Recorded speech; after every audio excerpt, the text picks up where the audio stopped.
Hey kids, you're listening to the internet's wettest podcast about video games, consoles, and pancakes. The SML Podcast.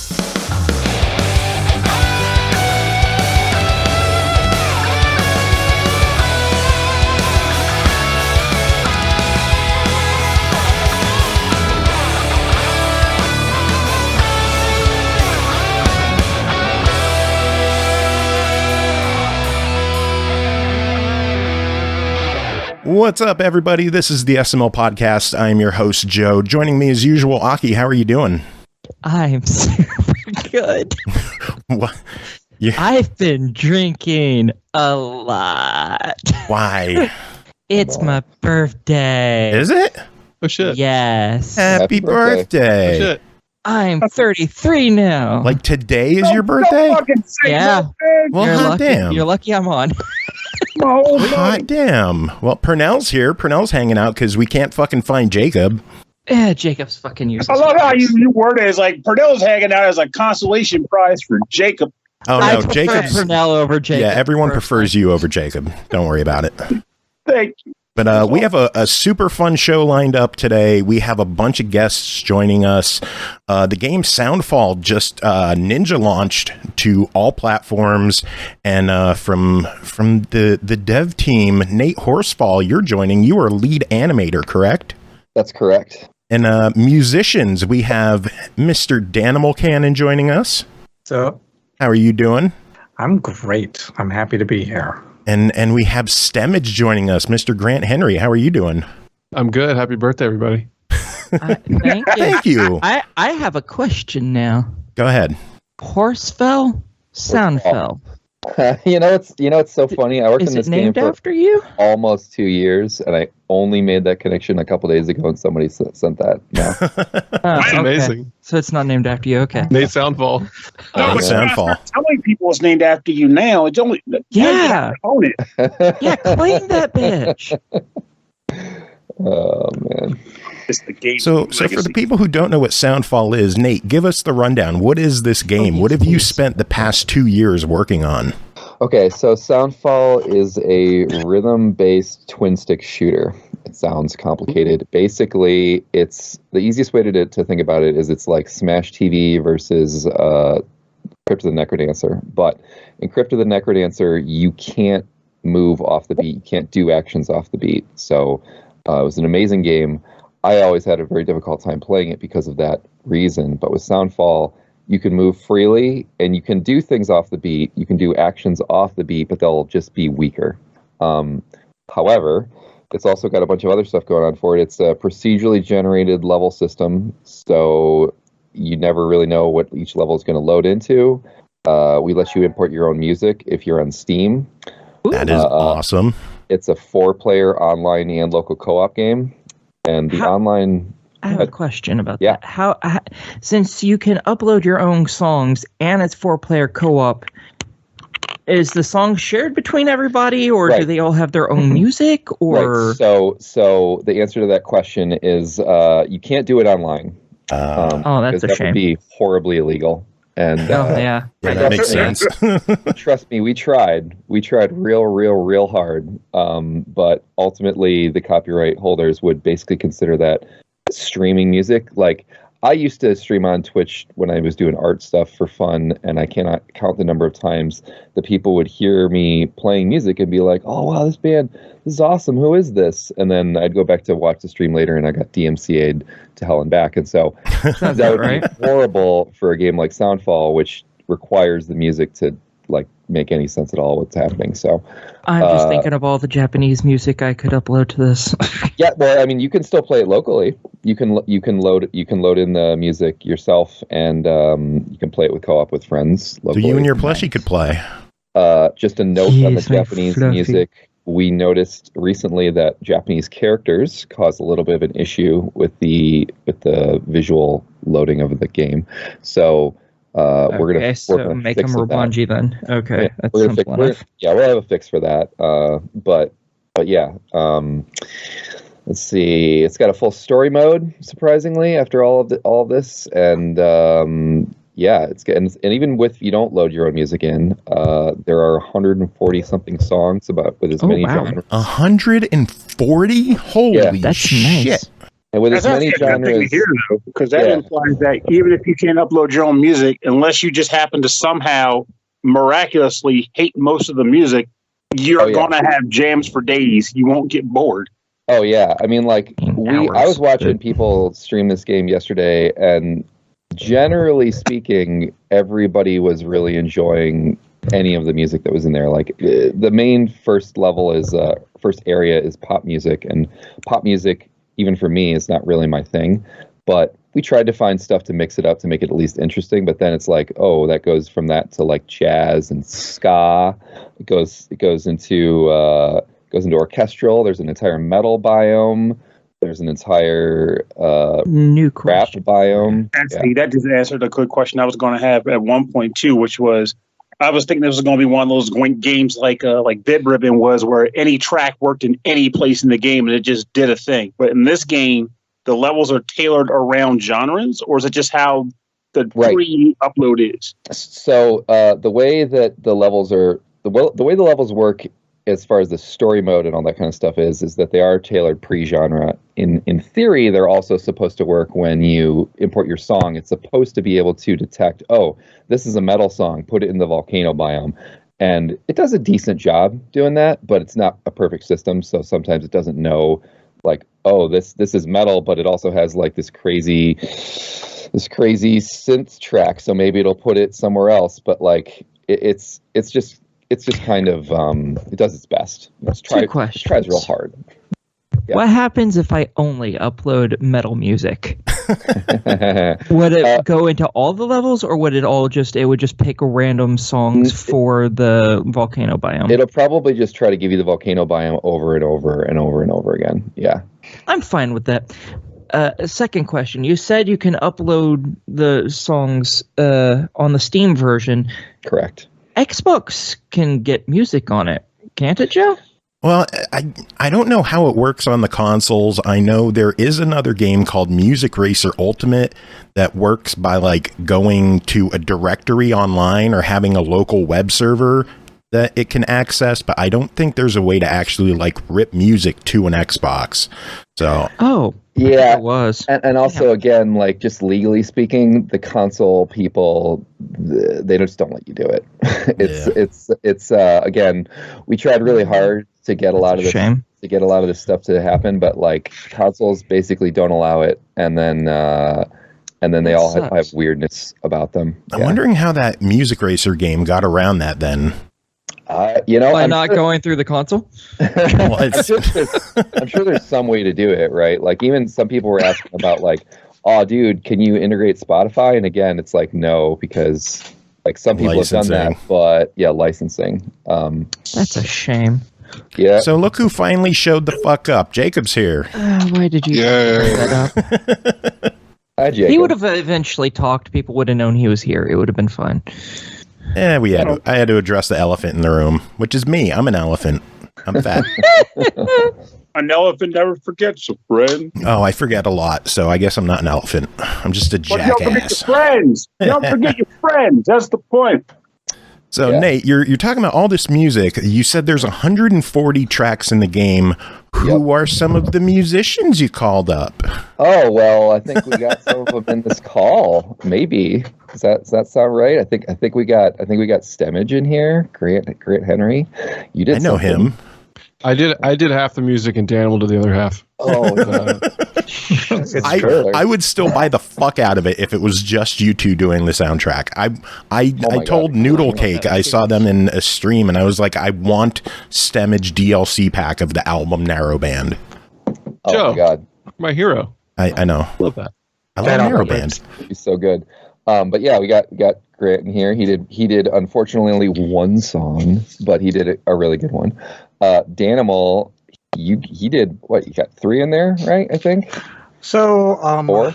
I have a question for you, Nate. And maybe you don't know the answer to this.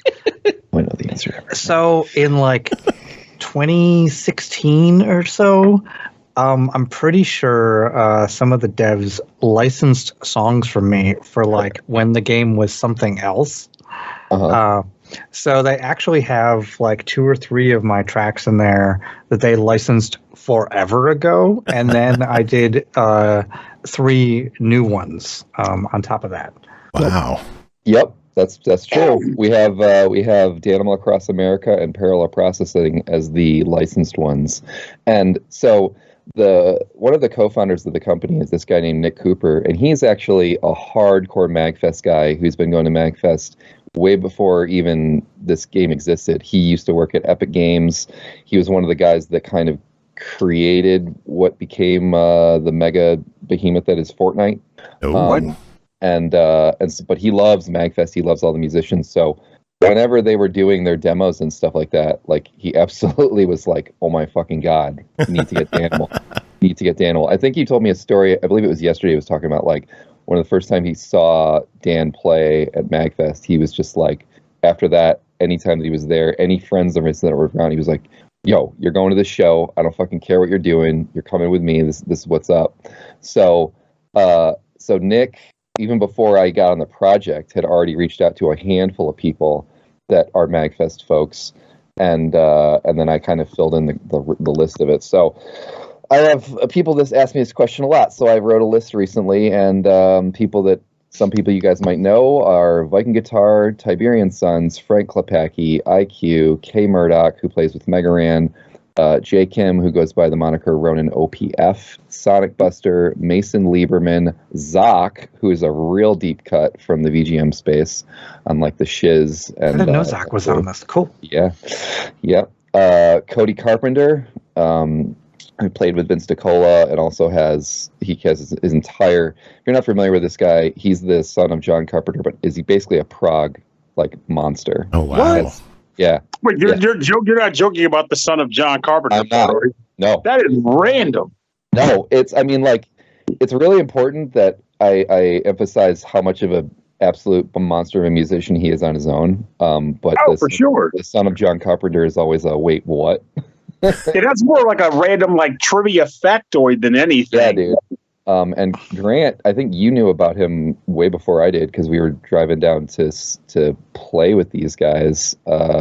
Grant wasn't there to play with them, but there to hang out because he's in Vince DiCola's little live band.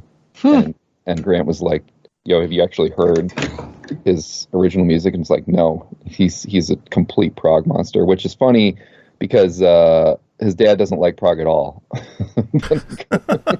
He doesn't. John Cody doesn't like. Cody doesn't like horror movies and is sick of being asked to do them. And then Cody's dad doesn't like prog, which I think is hilarious. So, that is amazing. Also, we were sitting there before we had a chance to talk to him. He was doing his sound check on his instruments, and he totally just whipped out Castlevania to like warm up on his keys. And we were like, "He's one of us." Yeah, dude. So I'll cool. take it even further. Cody bought the hard copy of Contra Rocked and Loaded. He has a hard copy of that album. Like that record smokes. When I heard that Castlevania thing, I was like, wait. So I went over to him and I started talking to him about it, and he had that, and he also had the Spectrum Mana album, which I think was the last time I was on this show. Probably. I think it's been way too long. Yeah. It's been way too long for all you guys. We have so many guests on the show now that it's hard to get the friends on, but I figure with this game coming, Grant was coming on anyway. He's doing a review later on in the show, but I figured I would reach out and see who else wanted to come on and chat about this game, and I'm glad that you and Dan, you both decided to come on and hang out with us.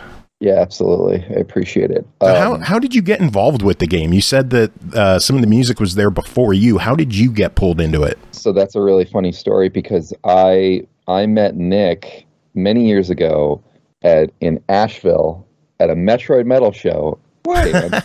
Yeah. Dan, do you know this? No.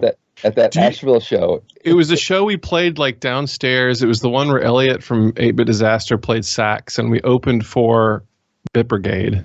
It was like one of those comic book ones. And Nick, I thought you knew this, and Nick and one of his buddies from Epic drove out from Raleigh to see us.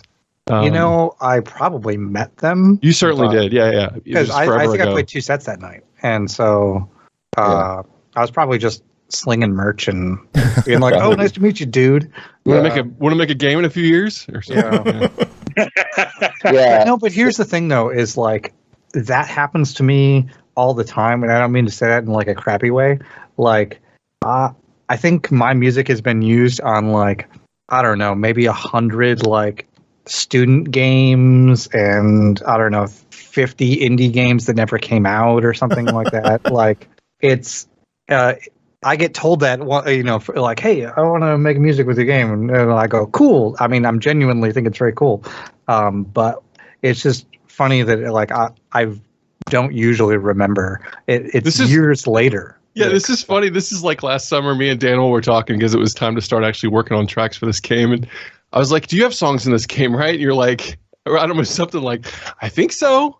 I'm not 100%. I mean, I think from before, but now there's going to be other ones. I mean, it was sort of like it was a reminder. Also, you're doing new stuff too. That whole thing was just kind of funny. It was like leftover from a conversation you had probably a year earlier. I'm going to search my email right now. Yeah. I am curious of when they actually licensed those tracks from me. I mean, it has to be at minimum 2018. Because that's what they were doing. They were doing MagFest demos. I forgot to mention this. Oh, they forever were ago. Down in the indie MagFest space, constantly winning Best of Show every year that they were there.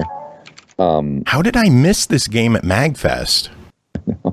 Well, MagFest, particularly the indie space, is like this like labyrinth snaking thing where you're like, oops, did I not go into that corner? Oh, I missed the greatest game that was there. And it's gotten so big too. Yeah.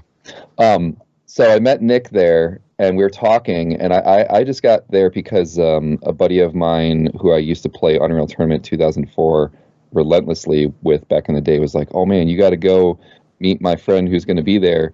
And when I was just chatting with him, first of all, anybody who's going to come up to a Metroid Metal show is already like pretty fucking cool in my eyes.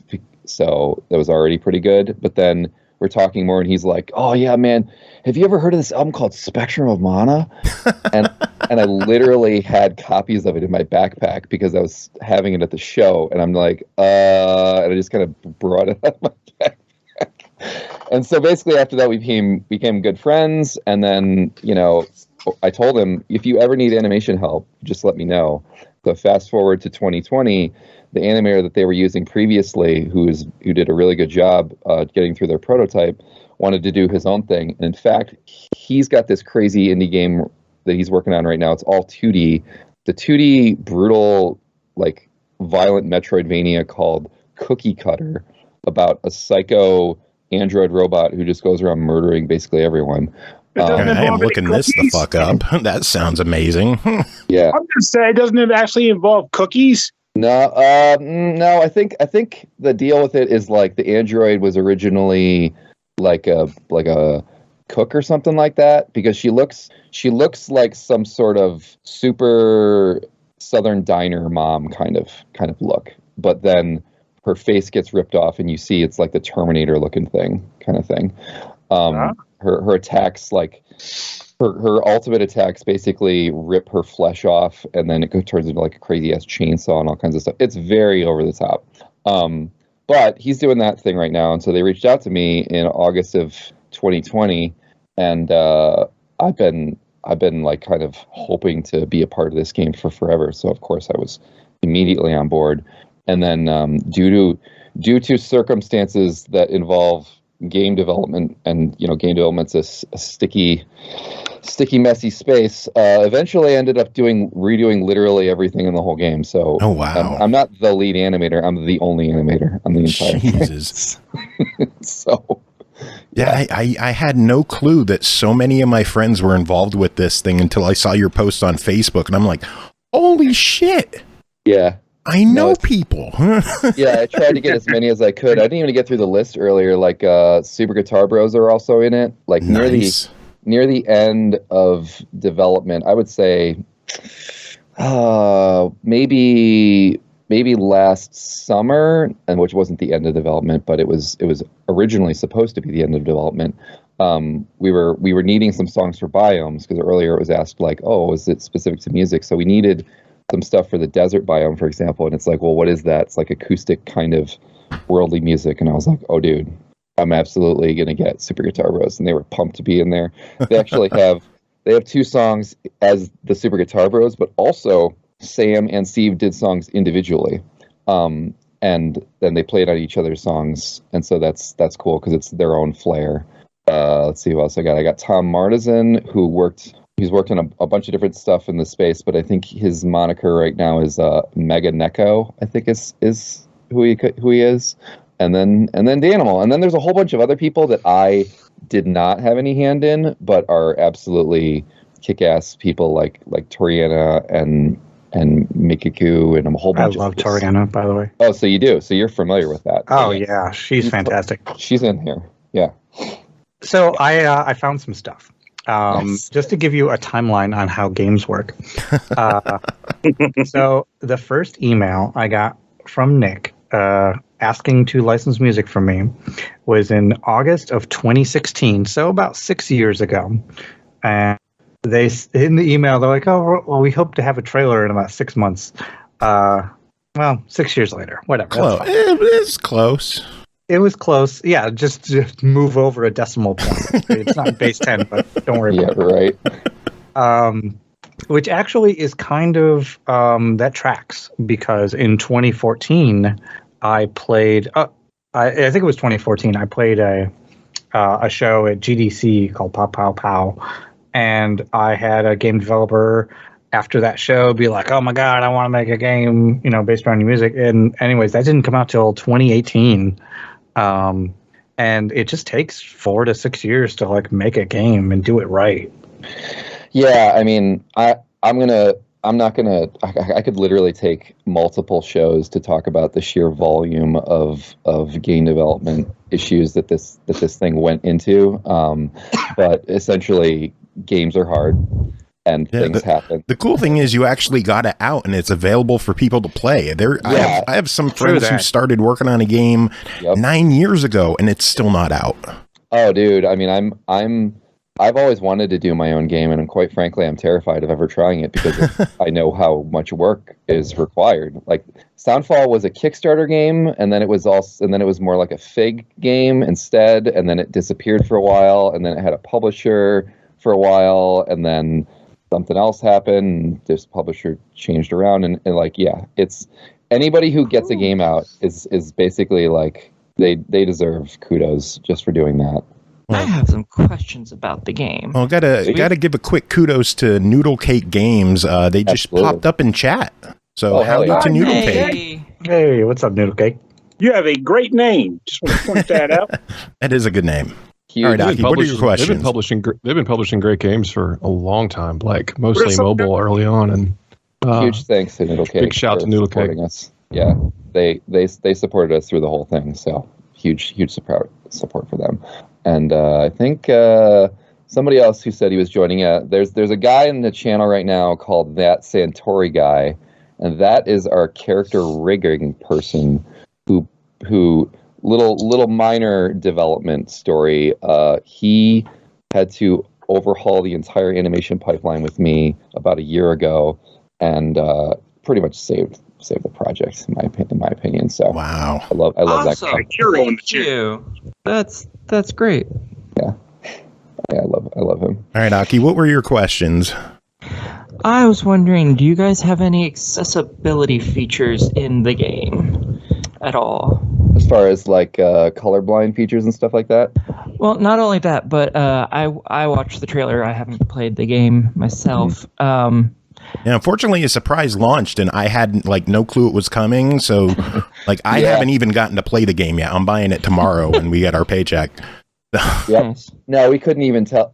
We couldn't tell anybody about it. It's so secretive. Because of the Nintendo Direct just being part of that in the stealth launch. Yep, they're very aggressive about those things.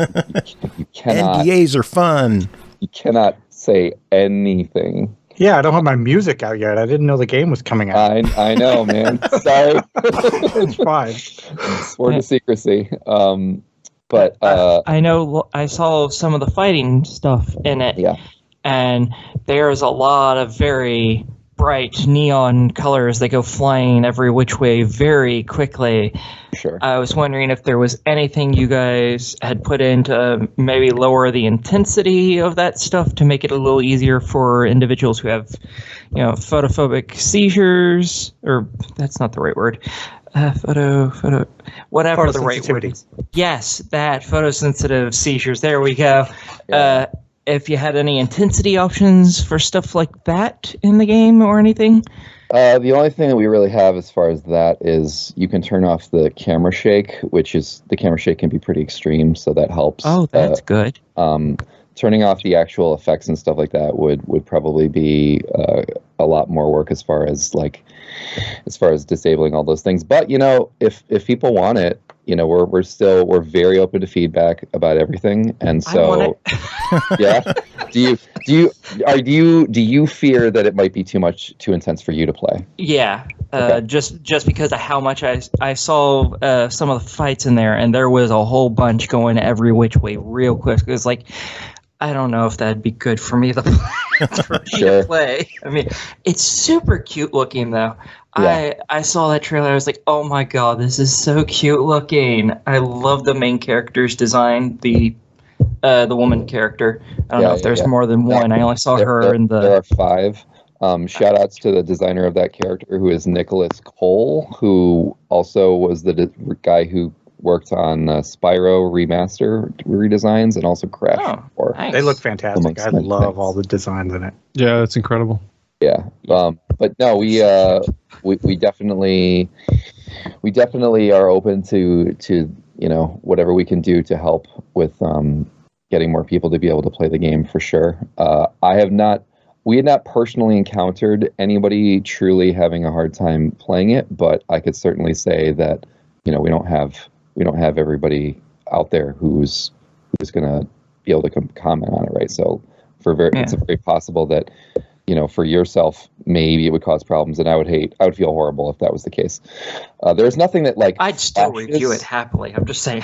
Yeah, there's nothing that flashes like crazy or anything like that. It's mostly just colorful explosions and stuff. Yeah. Okay. I will say, as somebody who's played the game a little bit, some of the sequences in the trailer are more dynamic than you might see in a single player mode. I think a lot of the real chaos is when you have 4 players on screen and stuff like that. Oh yeah, I definitely wouldn't be able to play. I saw some of the 4-player one and I was like, no, I can't play with other people. That's too much. That's way too much going on at once. Yeah, it gets so the 4-player mode too. Once the way the game works, there's a lot of things going on behind the scenes, but one of the things is every time you add another player, it adds more enemies, at least. Oh. And so if you keep adding more players, you get more enemies on the screen, and if you play on the harder difficulties, you get even more enemies on the screen, and it can get insane. It becomes a bullet hell. Yeah, okay. Oh, absolutely. There you go, Scott. Yeah, some of the gameplay I saw, I was watching one of the PR people play it last night, and it was straight up bullet hell with how many projectiles were flying everywhere, and they had 3 people going, so there were enemies it was intense, and that was only on World 4. Yeah, that reminds me too. I wanted to ask in regards to the whole how the bullets work and the guns working on it, because while we did talk on this chat about, it's all to the music and such like that, how, is it a matter of, you get, damage bonuses by attacking on the rhythm and dodging to the rhythm, or, what is the flow there? Yes, you get damage boosts for attacking on beat, and dodging. If you dodge on beat, you get invincibility frames for a few. And so, per the bullet hell thing you were talking about, the only way to survive that literally is to dodge on the beat and dodge through the bullets. There's no other way.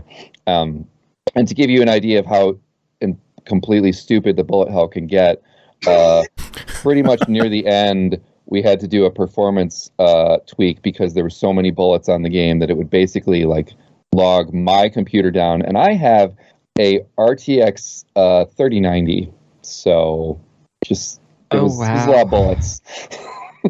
That is a lot of bullets. This is definitely a game for Scotty then. That's, yeah. Did you have issues getting it to run on the Switch or on any of the other? I know Xbox One and PS4 are both getting older. Did they have any issues running it? Switch, absolutely. Switch is hard capped at 30 FPS. Like, you just can't. One of the developers mentioned today, I didn't even know this, but apparently, just in general, Unreal Engine doesn't really run more than 30 FPS on the Switch, just across the board. But we had an absolutely stellar team of people who made that platforming stuff happen. Ben Ziegler and Andrew Huckluck in particular, who just, that was basically their only job, was to like make it run on these platforms. And so you employ wizards.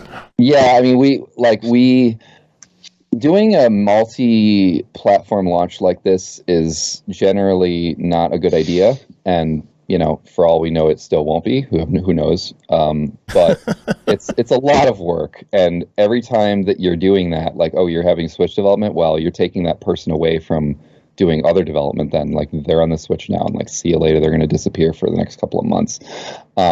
So that can seriously impact how much the rest of the game could be polished, because that's what's going on. But Ben, especially near the end, was like our performance guy. So if anyone's happy about how things run, Ben and Andrew, for sure, they deserve all the credit for that.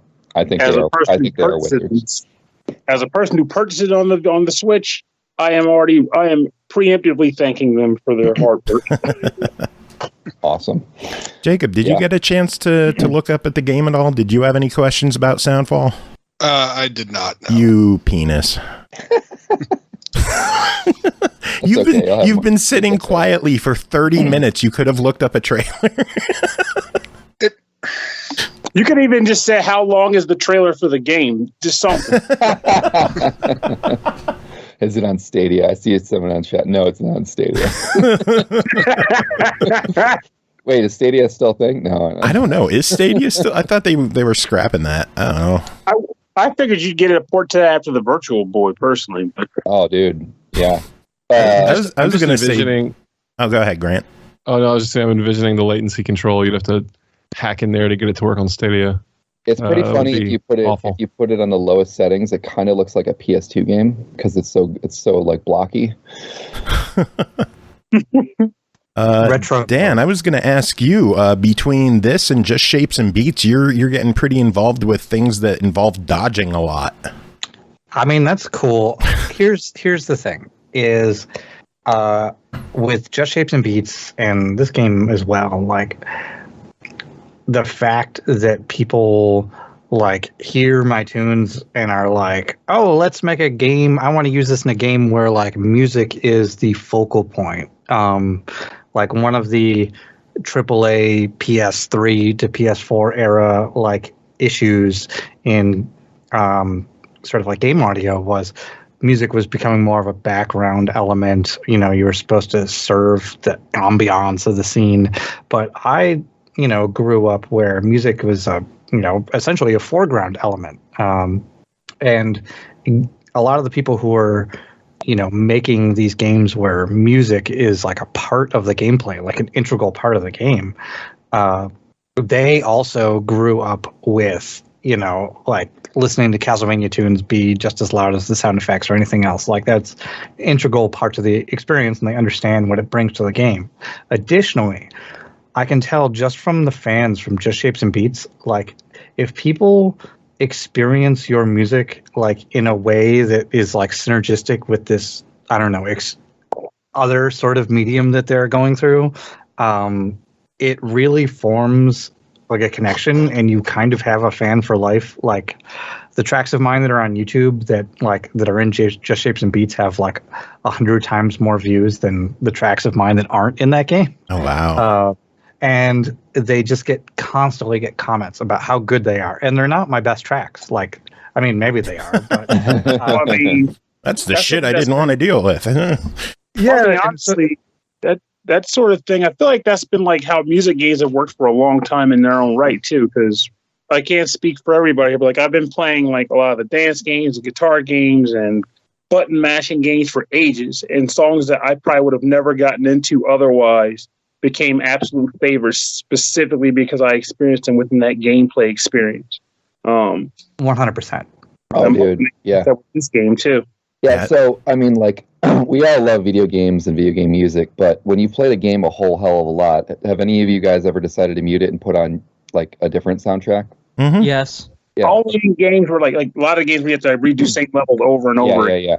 So like, I absolutely love when you do that, and then what me and my brother always called it accidental sync, like you're doing something. My favorite is for this is Ikaruga and the band Chimera, right? Oh God! And like you're going you're going through the game and you blow up the boss, and then the singer's like it's just so good.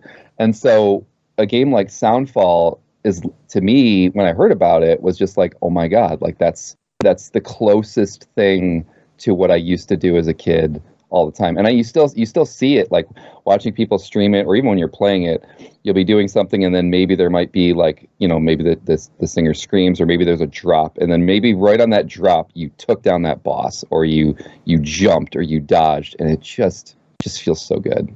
I love when that stuff happens in games. It doesn't happen enough because I don't think enough games have soundtracks that really stand out that way. Like it feels like too many games nowadays just have background music, and there's nothing that really stands out in a lot of games. And I guess with 140 tracks in the game, you got to find stuff that stands out. Yeah, like so with the rest of the 140, like I listed a bunch of people. I'd say maybe if I had to take a guess, 30% of those are people that we reached out to and licensed. Some of which are original, some of which are ones that we just said, hey, we love your stuff. Can we license one of your things? Like Frank Klepacki, for example, he got a bunch of his songs. He didn't need to make original ones for us. He already has like a decade of kick-ass music that you can just go online. The dude makes an album literally every year, by the way, in case you don't know that. That's ridiculous. He's amazing. But I wish I could do that. I know, right? I wish, dude, it's insane. But the rest of the music comes from this library called Epidemic Sound. You guys familiar with that? No, I'm not. No. Okay, so if you go onto YouTube, people like have like background music in their clips and stuff like that. Like Danimal, you're a Rocket League guy, so you probably watch a bunch of these Rocket League videos. I have definitely seen people playing these Rocket League videos, and in the background, they're definitely using the same songs that we have in our game. Because they're cleared for streaming and stuff like that. Cleared for streaming. And so Epidemic Sound is this gigantic library of music. And one of the other things that I did in this game was near the end of the project, I found out that I like that Nick could use a little bit of an extra help curating these songs. And, I love doing that. I made 2 albums where that's pretty much all I did. So I spent an entire week just going through all of Epidemic Sound's libraries, digging for literally hours. I found this one song in the pop for the pop area where this lady has a lyric called, she says, "Spin for me," and the ultimate that melody does is this sword spinning attack. And when you earn the sword in this area, it's the very first time you've ever experienced it. And it's one of those things where it's like, if you time it just right, you trigger your ultimate for the first time ever when the lady says "spin for me," and people have already commented about how like that was a euphoric experience for them. And it's the same thing. It's just it's sort of accidental sync, but it was also intentional in this case because we stumbled over it and it was like, holy shit, this must be in this temple. Like this is where this is going. That's so cool. Happy accidents like that. Right? Yeah, man. Oh, so good. And then there's other ones like Frank and the Tiberian Sons have a song on this new EP that's going to be coming out soon called Gunmetal. And the moment I heard it, I was like, well, this is definitely the end of this biome. Like there's just no question. And I feel like certain songs, I feel like this in albums in general, certain songs are definitely openers, certain songs are definitely closers, certain songs are definitely kind of like middle. And not to say that any of them are better or worse, but it just feels like, yeah, that should be this ending of this one. Dan has a song that was like, it's very synthy, but it's also really heavy. And so we decided to put it, we have these levels that show up later in the game called Warps. We straight up stole it from Mario World.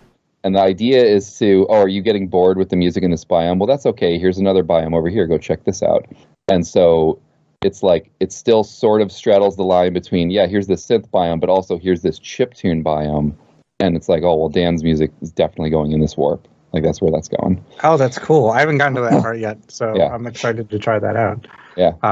I will say one thing. So Grant and I we were asked to create some songs fairly late in the development process, and I guess we had the benefit of hindsight where we could sort of talk with Nate and the other developers where, they say, hey, we want you to make some songs, and we have these mechanics based around music and stuff like that, and we really kind of grilled them and were like, all right, well, what works well with, what musical devices work well with the mechanics that you're using in the game, and they had some sort of like basic guidelines, but like it really helped to sort of like see footage of like how the game interacts with music and stuff like that. And so we sort of kind of custom tailored some of our new tracks like around that idea of things that would play well with the game. You had notes about like what is considered an easy tempo versus a really difficult tempo, like the fastest you should make your song. The animations are all in beat with the music. So if you do like a 180 BPM song, the freaking Nate's animations, all the enemies are just bugging out, banging their heads, So that was actually a really helpful thing. So I would just like listen and think I want to bob my head. What is my personal head bob preferred speed? And then wrote a song with a kick drum on every one of those hits for 5 minutes. And it was you're right. That was fun. We did come late, didn't we? I guess that was like real late later on. So it was one of those things. If we ever get to do this again, one of the things that I would love to do, which at the very end it was like, oh my god, I could have been doing this the whole time. What the fuck? Is because you can import your own music. They could have been giving me work in progresses, and I just load it into the game, and then I send them a video and be like, here's what it looks like. This is what it is. And they're like, oh, okay. And then you're like, you can make adjustments. I did manage to do this with Stupid Guitar Bros. Actually, this is a great story. So I was hanging out with them on Discord, and they played me their song. This was right before MagFest of this year. They played me their song, which is a work in progress, just live. And I recorded it with OBS live. And then I took it and I brought it into the game and I recorded myself playing it. And then I sent it back to them and I said, you see how I'm having a hard time hitting some of these beats because there were parts in their song, with music, you want to have like dynamics, right? You want to be like, okay, this part's going to be quiet. And it's like, well, maybe, but at least like, so for example, with Steve, he had a part where the beat like almost entirely dropped out for a while. And I was like, look, just put in like a percussive, like chick, chick, chick, like really quiet, but just give me something there so I can have something to feel. And when he saw it and he saw me struggling, he was like, oh, I get it. And it made a better song immediately. And then he did that. They redid the video. I re-put it in the game and I sent it back to them. And this was over the course of like an hour. And that was it. Like, it's ridiculous how fast shit can happen these days. Mm-hmm. Oh my God. Like this entire game was made remotely on Discord. There is no office. And even before the pandemic, there was no office. Some people are in, our music composer / sound designer is in France, I believe. And we had a bunch of other concept artists and environment artists and G Factory. They're in Europe. And they're everybody's all over the place. I'm in California. The main developer, Nick, and a bunch of other guys are in North Carolina.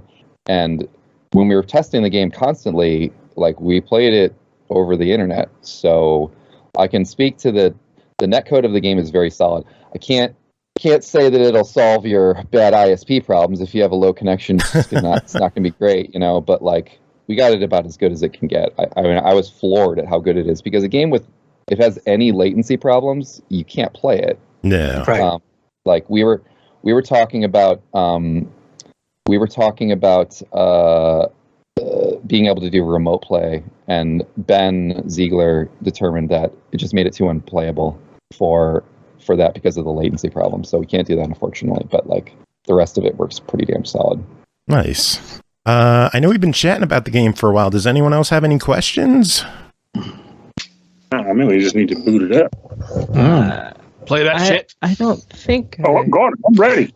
I do want to say one little anecdote, just from my own perspective. So, I think it was in October of last year or so.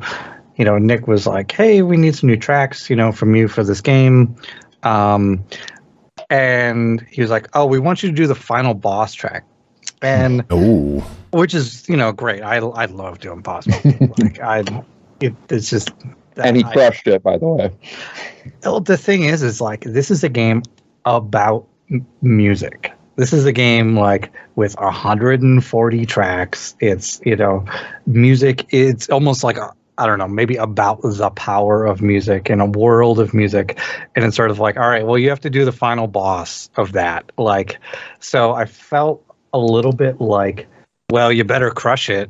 Because like you can't have a track that's like kind of lame as the climax of the game, and I was actually really happy with what I ended up coming up with. I had pretty much wrote like the most absurdly dramatic the track I've ever written, and I was kind of going back and forth with Nate because he was animating the boss. I was literally animating it while he was writing it. Yeah, and so I was like sending him my work in progress stuff as I was working on it. But which song is that? We could play that at the end of the episode. It's called Discordance, and it's not available for sale yet. It will be later next week. But I did send it to you, and it's amazing. Oh, thank you. You listened to it? Yes, I listened to it before the show. All 3 tracks are fantastic. I think Discordance is my favorite. Oh, well, good. Gotta end. I think Discordance is like all of your, I said this before, like all of the styles you've been playing around with over the years in like one track. Because it's got the really heavy chip-ish kind of like grind to it, but also orchestral stuff and also fucking metal. Like it's everything. It's like Danimal is the boss. Yeah. Danimal is the boss of the game, confirmed. I guess I do have a question now. Huh. Go figure. Right. So, I mean, the game sounds fairly massive. You got a ridiculously large roster of tracks playing through it. And from reviews, it sounds like it's quite the success already. But whenever someone produces or creates something, there's always that thing they wish they did more of. At least that's what I hear. Because I usually just encroach on other creations. But as people who released a quality product, can you think of anything that you still kind of wish you could have gotten there, or would be something you try to slip into a sequel? Oh my God. I mean, I literally have a book of things for that answer. Like, this game is not like we could have done a lot more, and we have so many ideas. Like, it's just so many ideas. I'll give you one that Nick was kicking around for a while. Nick wanted to do like a survival mode where you just loads track after track after track in these arenas that we have, and you just go until you die. That would be cool. Yeah. Like Jukebox Brawler. Arena mode DLC confirmed. I mean, the game is, we have DLC in mind, but it's entirely dependent on the success of the game, and it's also really hard to know how successful it will be. Like, we have really great reviews right now, and that's fantastic, but that doesn't necessarily translate into sales. No. My always go-to is like, Okami is one of my favorite games of all time, and that was a tragic one. That game just tanks on every system that it sells on. I don't know why. I think it's incredible. Is that the one with the wolf and painting? Yes. I've always wanted to play that. I've still never played that. You just have to play it, right? So like well, it requires me to buy it is the issue, and I have a tendency to spend my money on other things. That's it, right? So like everybody's like, "Oh, that game sounded cool, or that looked cool," but like, "Oh, I never got there," and it's like, God. Oh. So, who knows where Soundfall will fall? We're gonna keep plugging it as much as we can, and if people like it, we are completely ready to expand upon it as much as we have a bunch of.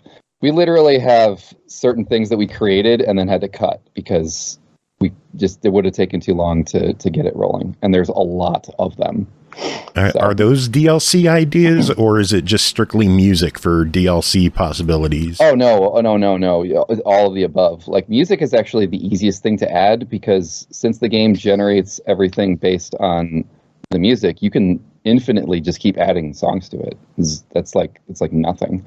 But no, we tons more stuff that we have to basically just kind of waiting in the wings. And if we're given the go, like if it blows the doors off, then it's like, all right, let's do this, yeah. I have an amusing question. Just I like breaking games. It's one of the things I do. What would happen if someone loaded up a song that was like 5 minutes long but only had like 2 notes in the entire thing? How easy would that level be?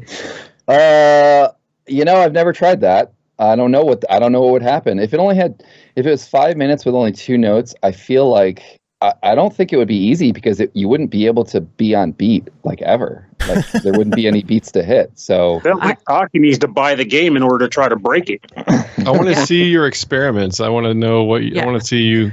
I was just wondering because I wasn't sure if because you said the levels and stuff are built around the music, so I wasn't sure if enemies were also part of that. Like the more notes you had, the more enemies you got or something. Well, the length of the song depends on the length of the level. So if you put in a 2-minute song, you're going to get a short level. If you put in a 15-minute song, you get a massive level. So I'm just going to upload one song that's been split into a whole bunch of 5-second parts. Okay. Yeah. So did you play 2112 in the game? I got a Guitar Freaks OST on there. Just have a series of really quick stages, like boom, boom, boom.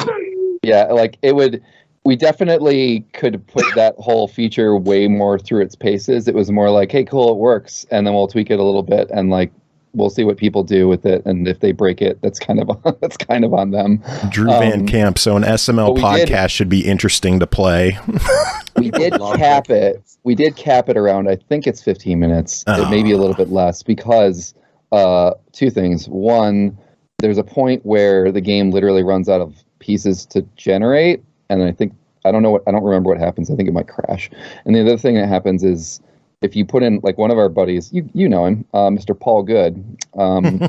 He tried to put in, I think it was like an hour-long song or something like that, and it took took 3 hours to upload to get the game to analyze it, and yeah. So I mean, there's limits. People can try to break it, but yeah. That's funny. Man. John James, 433 hard mode. Yeah. Go. Yeah. I really can't wait until someone decides to go crazy on this. There's a song that's impossible to play on a piano. That's called I don't remember what it's exactly called, but everyone just refers to it as the world's hardest piano song. I want to see something something E. I've seen it. It's like a meme on the internet, basically. Yeah, I want to see someone beat the game. It's called Rush E. That's what it's called. I remember. Yeah. I can't wait until someone gets so good at the game they're able to beat that level. Watch it load that song up, and it's just super easy. I don't even know what it would do. So it would break. The game tries really hard to find a BPM, and so it's not going to do ridiculous. It's not going to do ridiculous things like suddenly there's a really hard shift in BPM and then back again. It's going to try to average it, sort of, kind of. It does do BPM shifts, but it's not going to be like you're drumming along to the game. Really early on, it was asked, are we making a game for people to have fun, or are we making a drum simulator? And we decided fun is the better way to go. But there are a few songs that you're playing it and then suddenly the BPM does lower and then messes people up, and that's great. So that's another answer. God, it would be so cool to have more control over making people kind of get crazier with having to play strange time signatures and stuff like that. Oh, I want to mention this. Yeah, I want to mention this real quick. I didn't think about this. For anyone concerned about being good enough to play this game, there's a cool option. That'd be me. So there's an option in this game. You could actually consider this accessibility probably, but there is a setting for the metronome. There is a visual metronome on screen where with the little, shrinking arrows with the metronome counter. But you can, in the options, you can turn an actual audio metronome on that will click along with the music. And there's an additional option that will just turn the metronome on if you haven't hit a button in a while. So like when you're traveling between sections, you might not know where the beat is exactly, and the metronome will kind of kick on and cue you in. And I enjoyed having that on. I'm a musical dude, but it was kind of nice to have that on. It would just sort of reset you if you stopped playing and were moving to a new place. So cool. Keep that in mind if anyone out there is giving it a shot. It's a pretty nice little hidden feature. You can even leave that on the entire time if you're really struggling. Then you hear the metronome the entire time, which takes away from the songs. But hey, if it helps. So there's a comment in the chat about from the Fire and Flames, or through the Fire and Flames as the final boss. And it's funny. So I had a conversation when I was discussing doing the final boss track before I sort of understood the mechanics of how the game works. And I was like, oh, do you want me to write like the most insane song like of all time? Like, is that what would work best for this?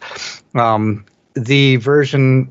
Instead of Through the Fire and Flames, I was thinking of the intense singing of Hatsune Miku from Project Diva, but different strokes for different folks. They're both great. You're right, so that works.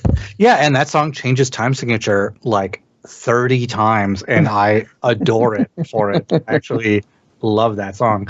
And so I was like, oh, am I going to write rhythmically the most difficult song of all time? And the answer is kind of no, in that the level generates the difficulty, not so much the music itself. And so when I was writing the final boss, it was more so about writing the most dramatic piece of music that would work synergistically with what's going on screen, rather than writing the most complex piece of music that exists. Because that was my initial sort of thought. I was like, well, I'm just going to write Through the Fire and Flames. And I wrote something very different than that. I would have enjoyed it either way. But... Yeah, I mean, didn't you actually? Isn't that song 120 BPM? I did. I was like, I want Nate's animations that he makes to be exactly the way that he intended them to be, because that's the only time you see those animations in particular. Yep. I animate the entire game at 120 BPM, and then it will slow it down and speed it up depending on the BPM itself. So Dan knows, like, he can have these like bah, bah kind of hits, and he knows that the animation that I did can sync up to that for sure. And God, it would suck to be playing the final boss, and instead of like, it's hard enough fighting him, and then you're like, God, these time signatures, like what the hell? Like, again, it comes back to, do we want to have a fun game or a drum simulator? Now there is a comment in the chat about odd time signatures and stuff like that, and Grant, I'm sure, can attest to this. Both Grant and I, we actually did use a ton of odd time signatures, but we know which odd time signatures to use, and they all have to come with an ending of 4, because the game is based around quarter note metronome settings. So I have tons of sections that are in 7/4 or 6/4. It's not just 4/4. And so there is some odd time signature stuff, but it's more about being able to feel the rhythm of the game. I know that Grant's track jumps all over the place in terms of time signature, but it's not an 8 time signature; it's a 4 time signature. You can still bob your head to it. Exactly. You have to be able to bob your head to it, and you can do that in odd time signatures if it's a quarter note based time signature. And that was, I'm 6'9" fan. Yeah, me too. Got me. Yeah, like I think Carnage. Grant mentioned this to me years ago, but like one of my favorite bands for that is Animals as Leaders, because their time signatures are bonkers, but you're headbanging to it, right? Like you can. Certain sections, other ones I'm like, well, I'm just lost. Yeah, for sure. There's some swingy stuff in the game. There's like some 6/8 and some 3/4. You can there's some fucking, you can blow people's heads off to some reggaeton shit somewhere. Hell yeah. In the biome somewhere. I'm always, whenever I describe this game to people, I'm like, yes, we do have metal. We also have electro swing. because I want you to tell me a single game that exists that has Electro Swing. You got me. The closest one is Cuphead, but that's not Electro Swing. You're right. I will say for me, and this is probably just a me problem, but like a lot of times I have trouble like really nailing a good swing, like more difficultly than like an 11/16 time signature. Like, I don't know, maybe I'm just too mechanical or something like that, but we're not sexy enough. We are robots. You nailed it. We are robots. Just too white. Yeah. More music. Too white. Grant bot 5,000. Caucasian bot. Yeah. Nailed it. Yeah. Oh, man. Well, I know we've been chatting about the game for a while. We do have to move on with the show and take care of news and reviews. Do we? We do, unfortunately. Nate and Dan, do you want to stick around for news, or do you guys got to get running? I got to get running. I got to chit-chat with my lovely girlfriend and catch up about our days and drink some more seltzer. Cool. Well, Dan, thank you so much for coming on and hanging out with us. We are going to play Discordance at the end of the show. What can people expect from the song? So, like that meme about like, you're playing a video game and then like the choir starts chanting in Latin and you're in trouble. I love when games do that. I went kind of ham with that. So nice. Enjoy that. Accurate. Yeah. Sweet. Well, you have yourself a great night, Dan, and thanks again for joining. Oh, no, thank you. Later, Danimal. The pleasure's mine, and I miss you, all of you. Oh, we miss you too. Take care, man.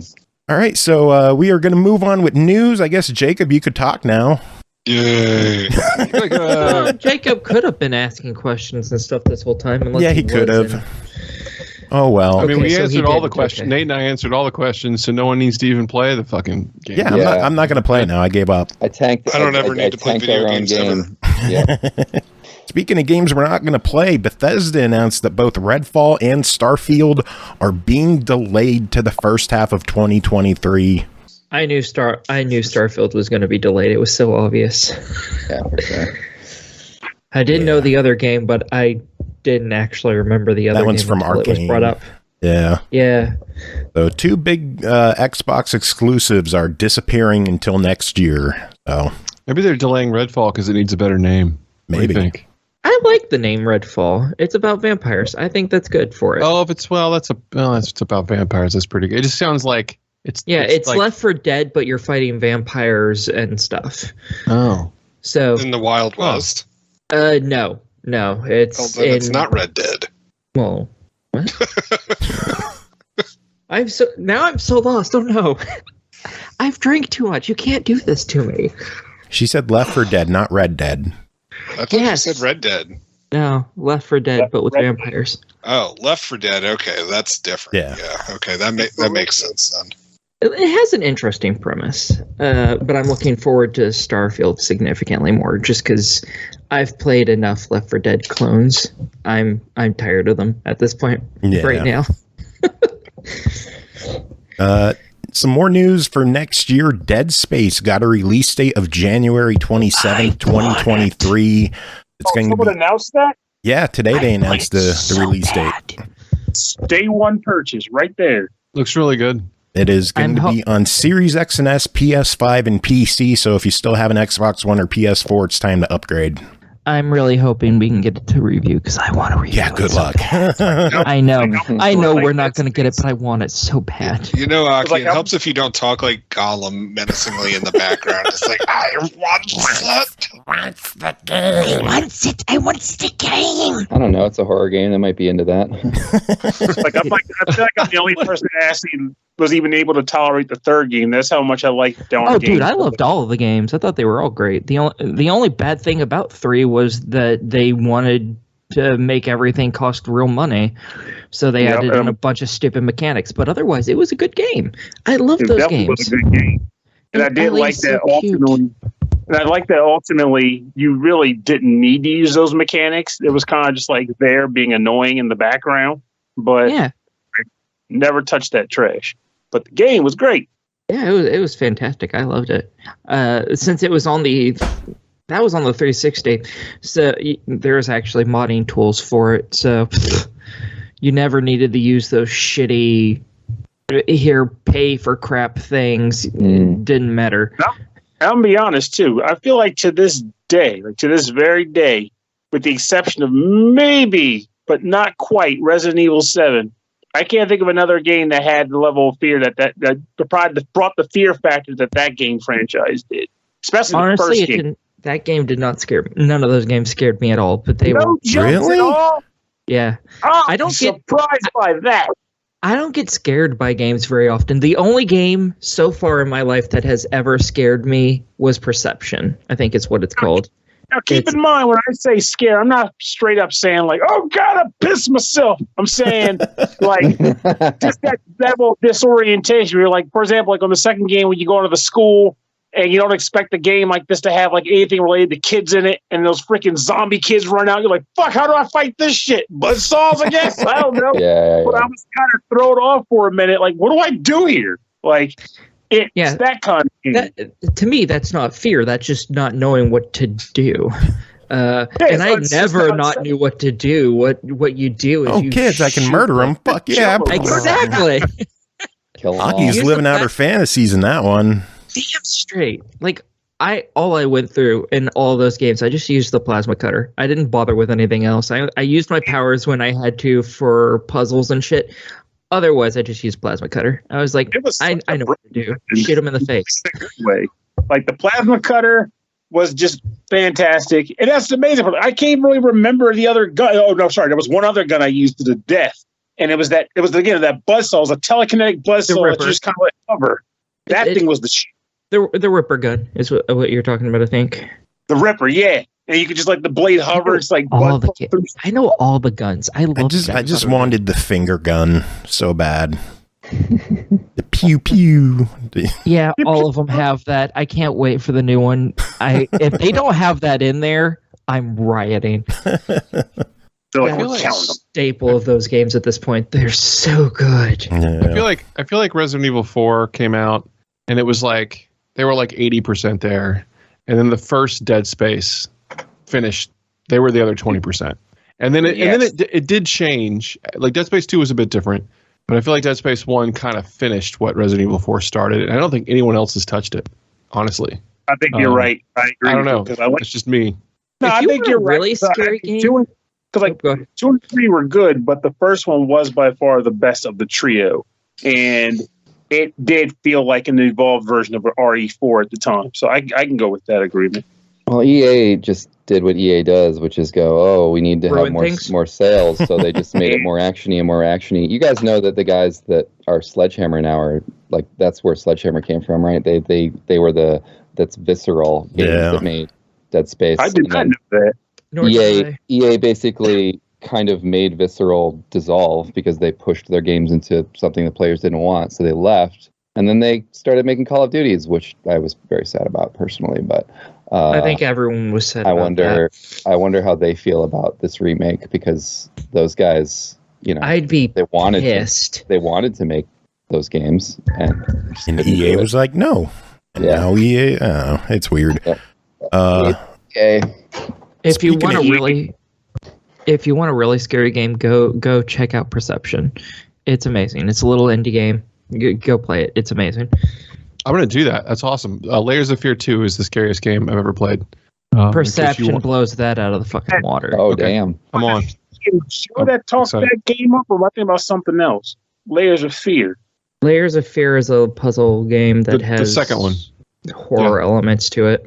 It's like a walking simulator, but there's death is a possibility in the second one. And it's Perception, you play as a blind girl in a haunted house with a ghost that wants to kill you.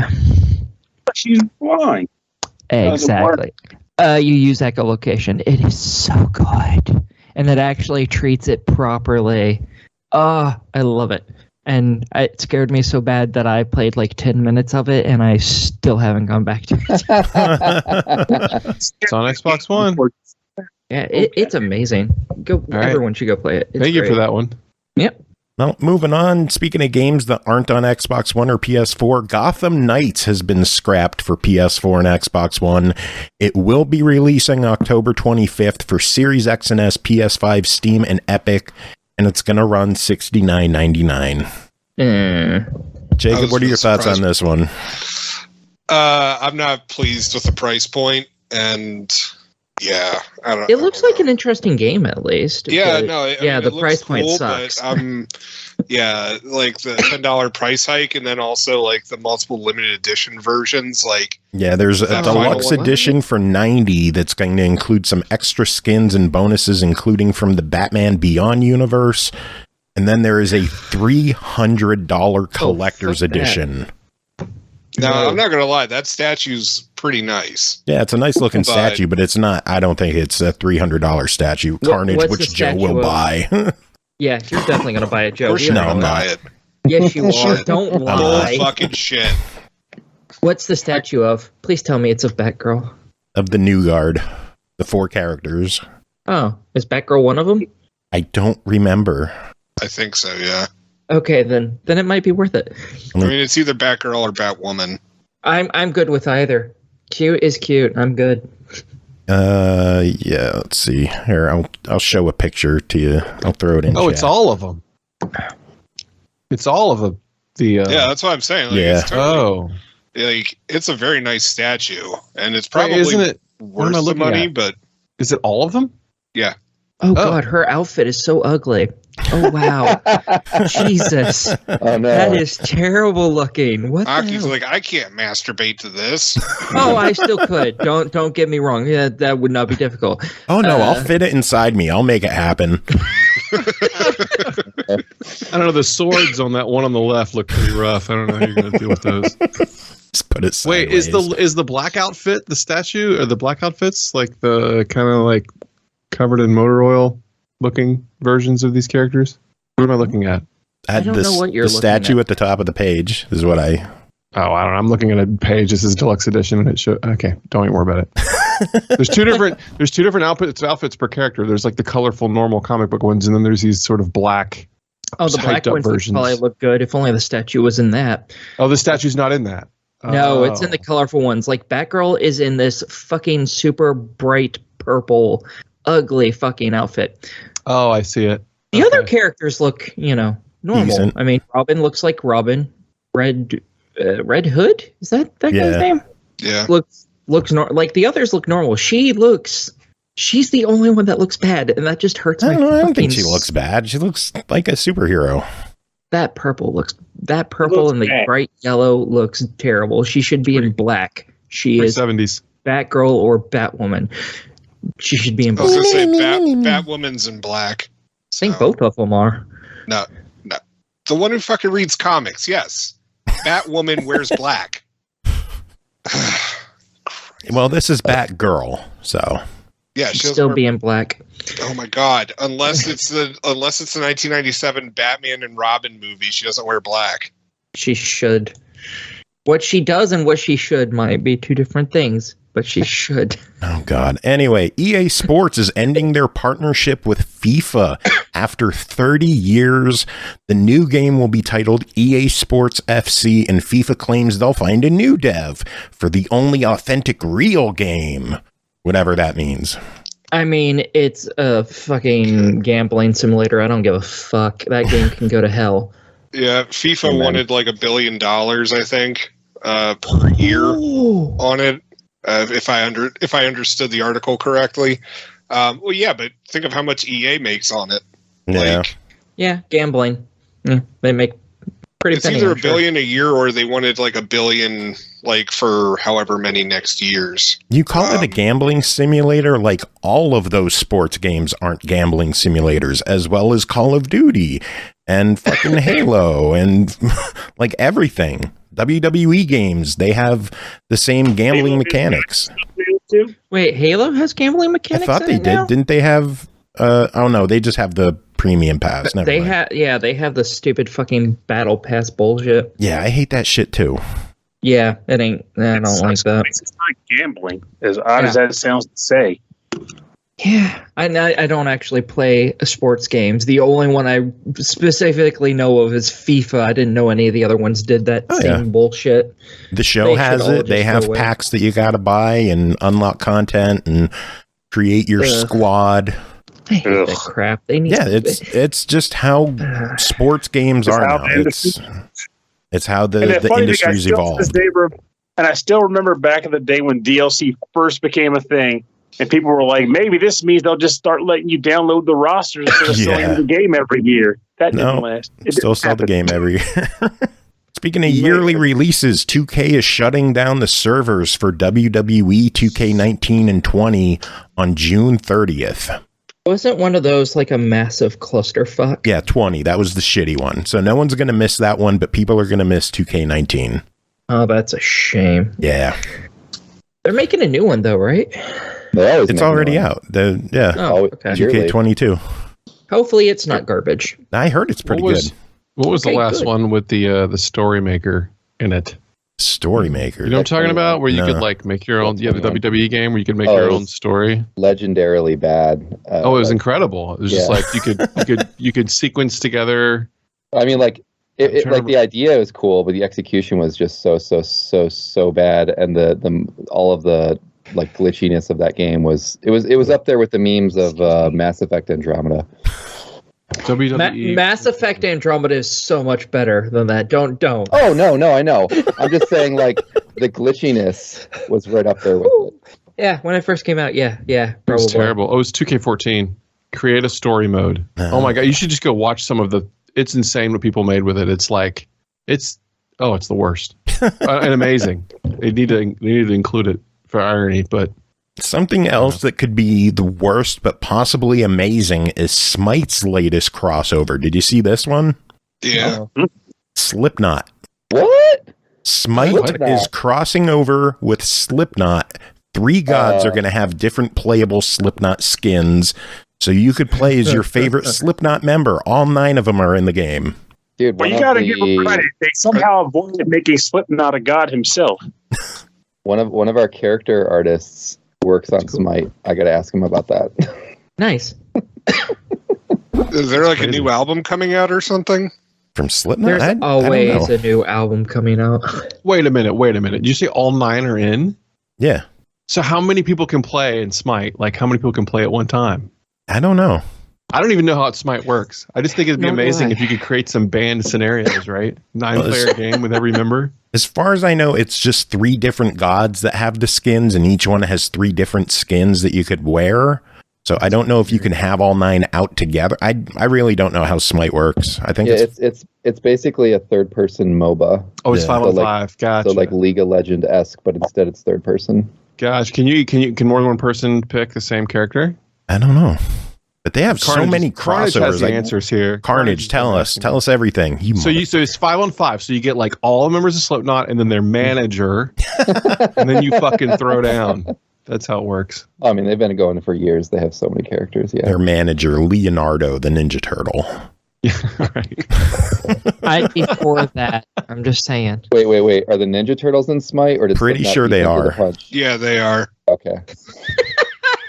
Yeah. That's fantastic. Oh, man. Some sales figures. Switch worldwide sales have hit 107 million units. Good for them. Now my cats are freaking out. There have been more Switches sold than Wii U games, which I thought was interesting. That's hilarious. Not really a surprise. That's sad. It was like 106 million or something. I feel bad for them. PS5 sales have hit 20 million units. Cool. Yep. Elden Ring has sold over 13 million units. Awesome. Not One day I'll play that. Yeah, you should. It's good. And then as of March, Stardew Valley has sold over 20 million units across all platforms, with 13 million alone coming from PC. Jeez. Yeah. PC. Stardew Valley? Yeah. I'm shocked it's not more at this point, to be honest. 20 million? That's a lot. Yeah, but hasn't that game been out for like It's been a long time. Yeah. I thought like almost everyone had that game at this point. That's still a lot. I think there was like a Story of Seasons, they said sold 500,000 and they're happy with that. So it's not like farming games are massive sellers. No, but that to me that game's kind of like Minecraft. I just assume like everyone has that game except for me. I don't have it, but I'm not really into those types of games, but I respect like that they exist and that there's a huge audience of people. It's basically like Minecraft, Animal Crossing crowd. Yeah. Like I don't even have Minecraft. So. Oh man. Well, Aki, do you have any news? I drank a lot today, so no. Proud of you. Kirby 64 is going to be joining Nintendo Switch Online on May 20th. So if you have the Nintendo Switch Online expansion pack, you got access to Kirby 64 soon. So they're up to what, 15 N64 games now? Yeah, I think that's probably all that existed on that system, right? Yeah. I love the N64, damn it. They need to get their act together. You quiet your face until Beetle Adventure Racing is on there and we play together online. Nintendo has not fulfilled its mission. You know this, right? It's important. No, Nintendo needs to port the 64 DD F-Zero X car track creator to that thing. That's what they. Oh, that would be amazing. Yeah, that would be something cool that Nintendo would like get fans to be into. So they're not going to do that. And that would be good. Jacob, what news do you have? Well, a 2001 leak of Duke Nukem Forever. Got the build got leaked. So pretty much what people are saying is that it's riddled with bugs. Most maps are utterly devoid of anything resembling gameplay. Rendering is glitchy as hell, and the sound only partially works. The game's former director at the time, said that it's just going to be small level snippets, designer tests, and some fake build out areas for the E3 demo from that year. But like there's not a lot of guns or enemies and all that kind of stuff. So people are pretty much picking it apart right now. There's that. EA has announced that they're making a new Lord of the Rings video game. Interesting. Did they say what kind? Mobile. Ah, fuck. And it's pretty much going to be a clone of Star Wars Galaxy of Heroes. So if you like that game, which is really grindy and like essentially supported by whales, yeah. I mean, I don't know. I used to play Galaxy of Heroes. It wasn't bad, but it's not that great either unless you want to blow tons of money on it, or you have like nothing to do but play that all day. And the last bit of news that I have is that an Alan Wake TV series is going to be coming to AMC. So glad you mentioned that. It's interesting. I want to see that. I found some news. Oh my God. Yeah, I just went and looked some up. Good job. Yep. PlayStation staff are apparently pissed off at Jim Ryan because of an email he sent out to everybody where he was telling them to be okay, that they needed to respect the differences of opinion on abortion rights, and then wrote a whole bunch of shit about his goddamn cat's birthday. What? Yeah. That was certainly a sentence.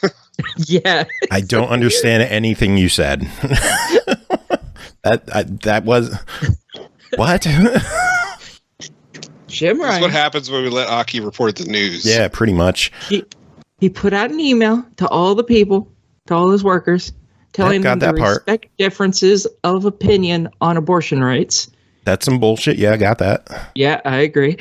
And then he ended it by writing a whole bunch of shit about both of his cats' first birthday parties. Yeah, that's where I'm confused. Where the fuck did that come from? I don't know. It's so fucking weird. I don't know why he went on with that in the same fucking email, or why he felt all of his employees needed to even fucking know about his stupid fucking cats. No offense, Joe. Cut no you. one cares. No, my cats will cut you. They probably they will. They will. Carnage mentioning there's some rumors that apparently Codemasters and Criterion are working together on a new Need for Speed, which is depressing because I just want a new Burnout. Hell yes. Thank you. All I want is Burnout. God But damn Need for it. I was going to say, that's not rumored. The Codemasters thing got merged with Criterion. Oh, they got completely merged? Yeah. Ah, fun. Burnout is one of my favorite racing games of all time, or franchises, I should say. We should all get together in Burnout Paradise. Oh my God. That would be amazing. Should do that. I have to. Not a bad idea. One more minor news bit. Tales of Luminaria, mobile game that came out, Tales game in November, is shutting down already. Oof. So good job, Namco. I was going to say, we covered this like a few months ago when they first announced it. Mobile games, it's a hard life. Yeah. Having worked in that space for a long time, you either have to constantly keep a player base up or you're dead. And like if you even miss a month, you're dead. Apparently, there's a name for the next Star Wars Fallen Order game. It's called Star Wars Jedi Survivor. I can't wait for that game to come out. I fucking loved Fallen Order. It was pretty dope. Yeah. I'm really hoping that they'll make another Star Wars Squadrons. I didn't play I know that you one. liked that one. I know you had a lot of fun with it. Yeah. I got some news. Ooh, let's hear it. You know that Metroid Dread is the best-selling Metroid game of all time. Really? Real news. That doesn't Ding, shock ding. me. Yep. Now, then I can be like, oh, that's because Metroid doesn't sell, because it's sold 2.9 million copies so far, which puts it higher than any other Metroid game. Wow. And you'd think by now, like, surely Super Metroid has sold more than that, but apparently not, even though it's the greatest game of all time. I wonder if like those virtual console sales even are reported. You know what I mean? Yeah, who knows? I don't know, but hey, at least that means that they'll keep it going. I mean, they already Metroid Prime 4 is been keeping going, but you're right. You're totally right. I mean, like the 2D specifically, the 2D style Metroid that Mercury Steam made. Yeah, hopefully it doesn't disappear for 17 years. Well, I have one news story. Let's hear it, Grant. Nate, did you finish what you had to say about Metroid? Because I will never interrupt someone talking about Metroid. Some guy has been working on a Doom mod. You ever heard of Doom mods? They exist. This one is all in 3D, and they're in voxels and 3D pixels, and it's freaking incredible. It looks and plays just like Doom, but it's in complete 3D. You know how like all the enemies are sprites, and you can walk around them, and the same sprite's facing you, so it looks funny as you walk. Well, it's complete 3D. Just look up Doom voxel, and you'll see it. It looks unbelievable, like a fully 3D Doom thing. I feel like if you combine that with the ray tracing Doom mod, you might open a portal to hell, straight up. But it's really Nate's cool. computer won't be able to run it. Oh yeah, right. With those two together, that would just tear down the toughest machines on the planet. Machines on the planet. The Doom ray tracing thing is pretty insane. Like one of those Cacodemon shoots a fireball at you, and it lights the hallway up as it comes towards you, and it's pretty terrifying. Like, I could see that would be in a scary game. But anyway, that's all I got. Cool. Well, I guess that is the news. On that note, Pernell and Nate, we will let you two get going. Thank you both so much for coming on and hanging out. Oh, thank you so much for asking me to do this. You know, it's been a while, Joe, and I don't always have to have stuff to promote, but I appreciate you giving me a little vehicle to do so, and I hope that anybody who checks out the game enjoys it. And if you don't, we have a Discord server that you can come in and be like, here's what I don't like about the game. And we'll be like, cool, well, hopefully we can fix those things. So we're very receptive to feedback and want people to enjoy the game. Well, hopefully it does well. Everyone has been talking about it this week. It seems to be getting a lot of attention. So fingers crossed it does well for you guys. And Soundfall 2 comes out in the near future. Fingers crossed, man. Yeah. All right. Cheers, guys. Have a good one. Later. Pernell, any final words on your end? Nope. This may well be the record of my quietest episode ever, which is not a bad thing. It's been a good chat. It's been 90 minutes so far. Just good shit. Now we're going to ruin it with reviews. Good. Well, you can't go on tangents with guests. Yes, you can. Yeah, you always do. Well, with those guests, because they were you are a guest. You're allowed to go on tangents. What the hell are you talking about? Right. Good punch. I wasted an opportunity. Fuck. Well, you still have opportunities right now. That is true. So, have you guys seen, I don't know, it's a show I started watching called Tower of God recently. It's an anime that I missed out on. I read it. It was fantastic. I might need to do that because I heard the show cuts off. They have not done season 2 yet, and I'm really digging what I've seen so far. So holy cow! It and I like won't go to season 2. None of the good ones do. You ain't lying about that, man. I like the fact that this is one of those rare shows where they don't force an exposition down your throat like, you don't understand what magic water is or whatever. It's just like, no, they just kind of act like everybody that's there knows what the fuck's going on, and you just kind of roll with it. And I appreciate them for that, and keeps the pacing decent. This is a good damn show. But yeah, I've been watching that, and I'm going to resolve that. And I actually had someone recently tell me today they wanted to start. They were considering starting One Piece, and I don't know what to tell them. God. I'm like, I love this show. Don't start it. That has I think that has over 1,500 episodes right now, doesn't it? Not 1,500, but honestly, the difference is negligible. I think it's up to like 1,040. Jeez. One day I will sit and watch that whole thing.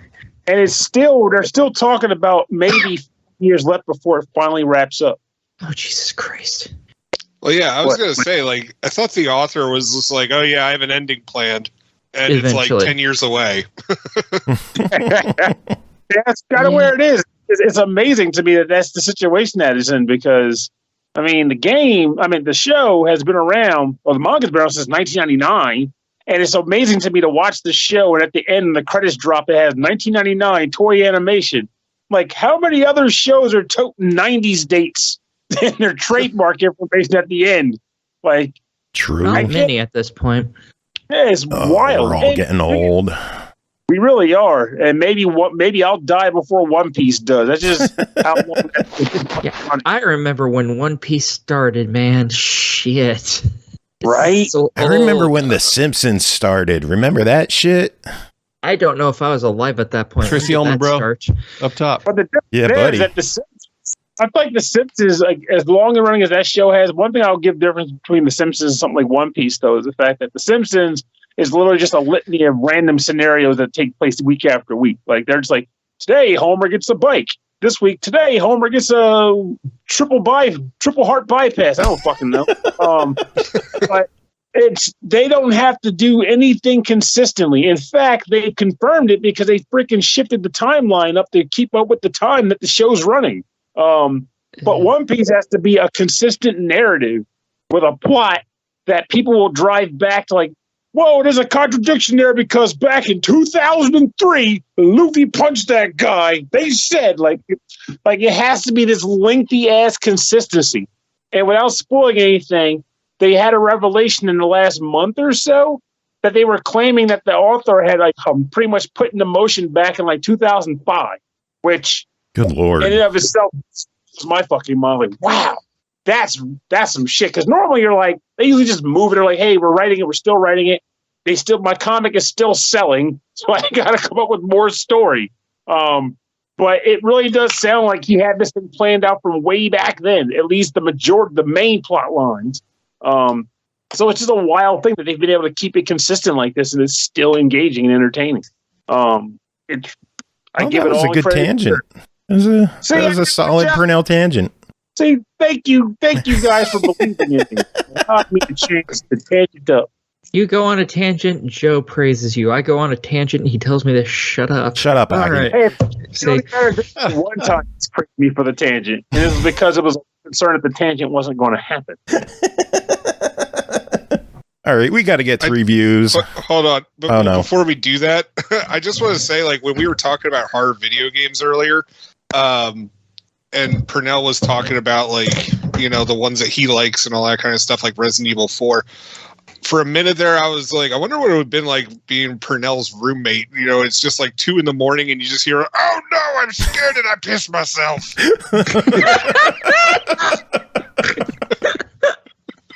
Oh my God.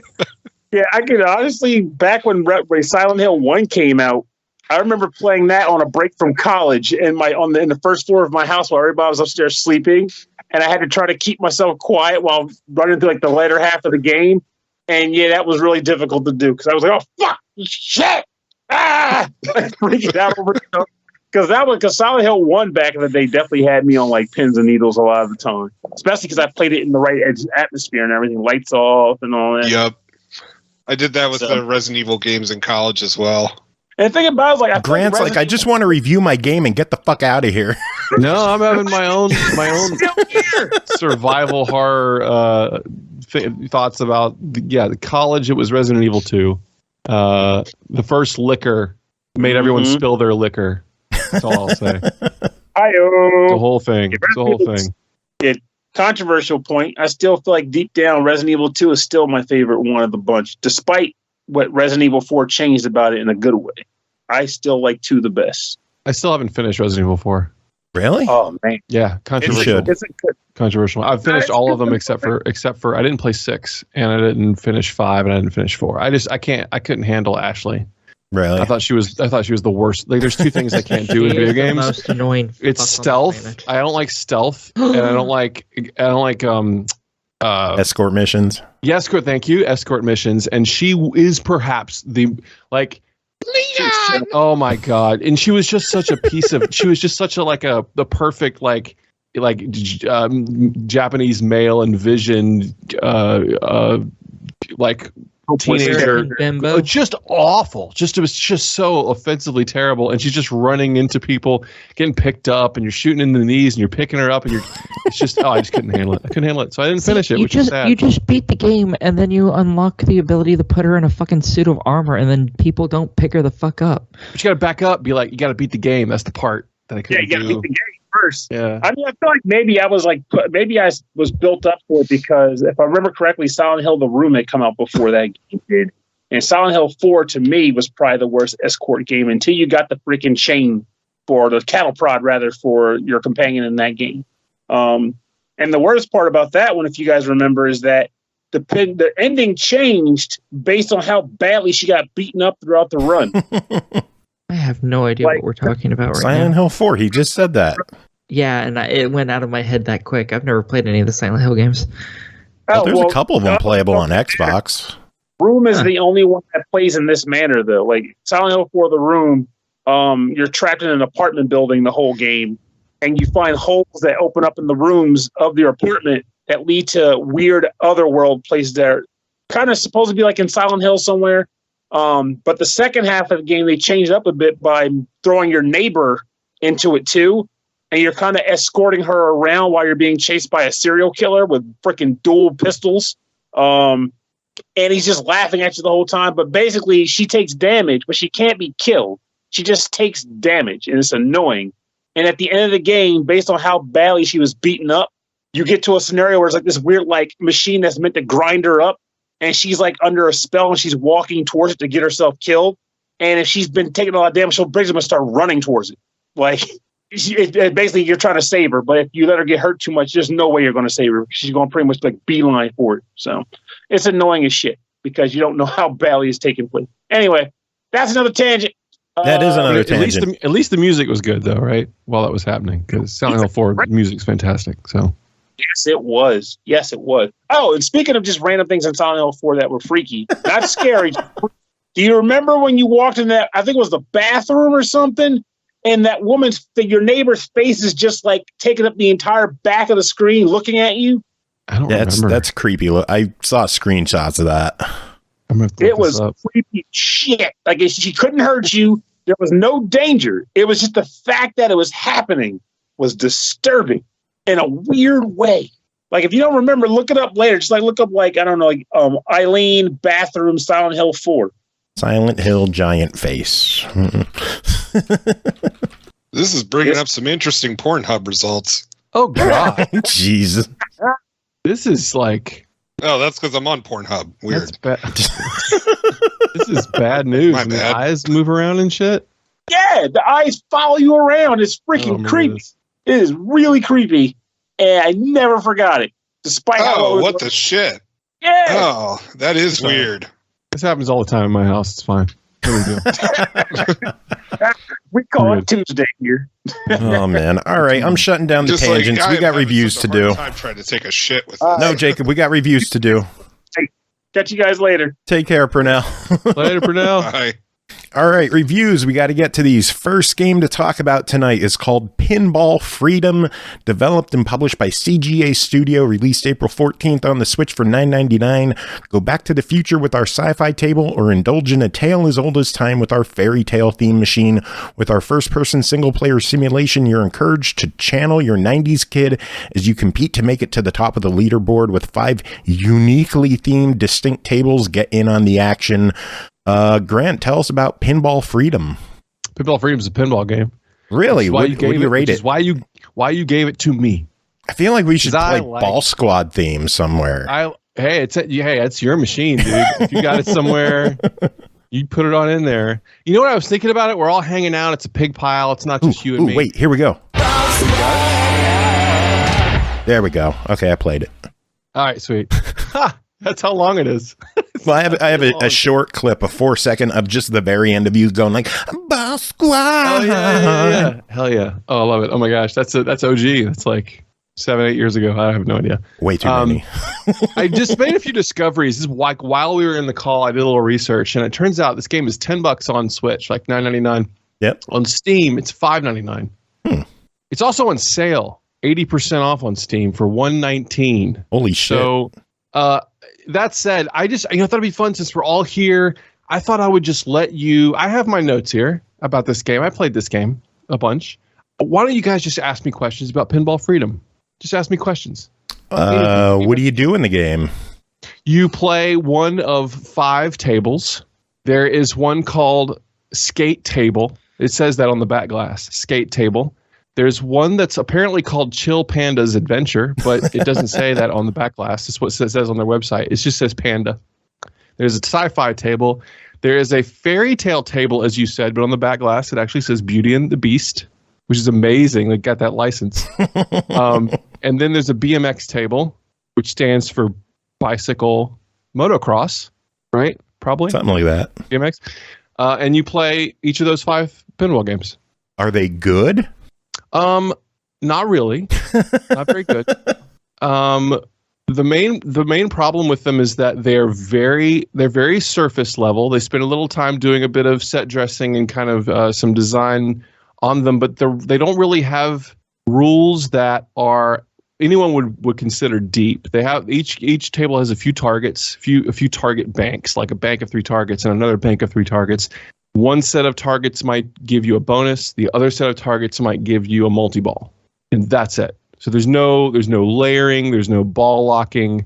There's only one table that has multi-ball, and so that's about it. So you sort of see everything that the table has to offer in about 30 seconds, which is too bad. Yeah. Any more other questions? Yeah. How are the physics?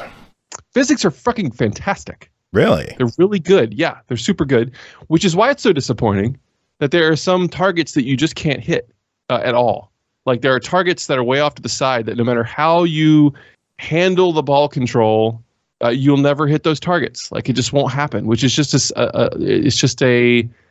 design. It's just poor design. Exactly. I did a little more research. You didn't ask this, but I'm going to say this anyway. I noticed that the plunger looked awfully familiar, which I know sounds really weird, but I'm a pinball nerd.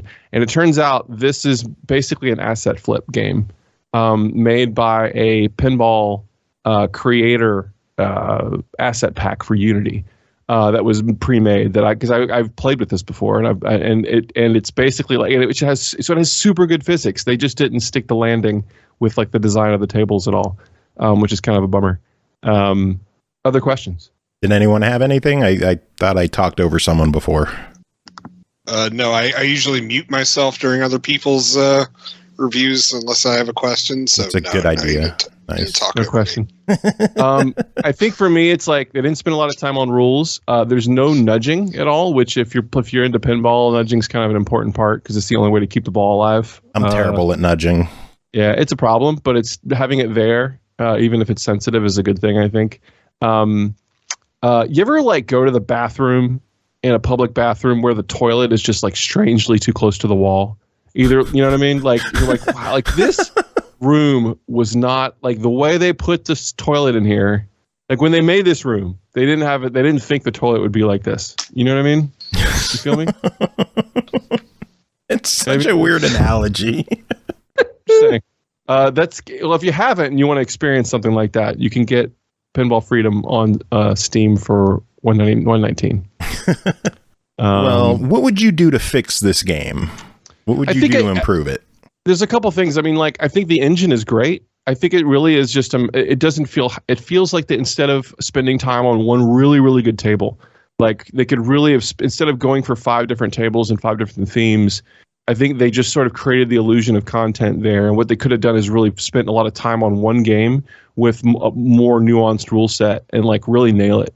There are a couple games on Switch that do that, but I think that's what it was. It was a matter of like wanting to probably get this out pretty quickly. And so to try and make it feel like more of a game, they ended up going for trying to make 5 tables instead of really putting their focus on one. And this is just sort of again, the physics are there, right? Maybe they could even make some updates to it to kind of get it there. But as it sits right now, it's definitely not worth the $10 on Switch. So your official verdict at $10 is pass. Alrighty. Definitely pass. Yeah. That's unfortunate. How about at $1.19 on Steam? It's $1.19. I mean, like people don't pick up that kind of change at the gas station, you know, like just, I mean, give it a shot. If you're a pinball guy, I think, you know, some of the tables actually kind of shoot okay. There are leaderboards, and for a game without tilt, I think it's an interesting, you know, interesting to see like if those can survive, like how long the leaderboards will last. People sort of exploit them, but the game does have leaderboards. It does have a playable air hockey table. Oh, bonus game. You can walk through it. You can literally walk through it in the physical room. But you can't if you click a button on it. You can walk around the arcade and like walk up to the pinball machines. You can play the air hockey though, and it does function. And there's a leaderboard for it too. So I feel like there's some stuff in there. So $1.19 can't go wrong. Wouldn't drop 10 bones on it. There are better pinball games out there. So cool, works for me. Yep. Grant, we will let you get going. Thank you so much for coming on and joining us and hanging out with us. Yeah. Yeah. Been a minute. Gotta do this Happy more birthday! often. Thank you. Get a drink. Too early. I've been drinking a lot. Okay, good. I've drank 2 cups of what should be shots. Rattlesnakes are delicious. I like rattlesnakes. So you're going to fall asleep while Jacob does his reviews, aren't you? She falls asleep usually anyway. I've been nodding in and out for a while. What's a rattlesnake? It is Bailey's Irish Cream, Kahlua, and cream de cocoa. Oh wow, that's like it tastes like dessert. Chocolate. It is so fucking good. Wow, that does sound good. With just a hint of cough medicine at the end, i.e. alcohol. Wait, what? Oh, never mind. It's delicious. You chase it with cough medicine. Duh. I mean, at this point, I could, but I should make you try the drinks I made for Onimushots at MagFest. The one year was banana nectar and coconut rum. I don't like coconut, but I will try that banana. Yeah, happily. I called it a Donkey Kong Country, and it won a shot contest. That's adorable. And then the other one I made up is half Jaeger, half Yoo-Hoo, and top it with whipped cream, and that's a Jaeger Bomb. Oh, that sounds delicious. I want that. Yoo-Hoos are great. Yeah, so Yoo-Hoo and Jaeger, mix that shit up, and have fun, kids. Grant, do you have any final words before we let you go? I put out some music recently. Feel free to check it out. I've dropped like 3 songs in the last month. StemageMusic.com or Stemage on Twitter, Stemage on iTunes, Stemage on Spotify, Stemage everywhere. I've like been sitting on songs forever, and they finally had the ability to come out recently. Just send them all to me.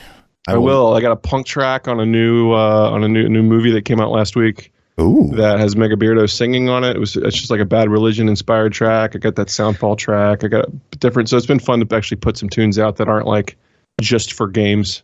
I bought that Beardo song. That's a good one. Thanks, man. So check my tunes out. And I miss you, Joe. I miss you too, buddy. Voice, and great to hang with y'all tonight. Come back soon. I will. We'll do. Look forward to peeping the reviews. All right. Take care. Peace. Laters. See ya.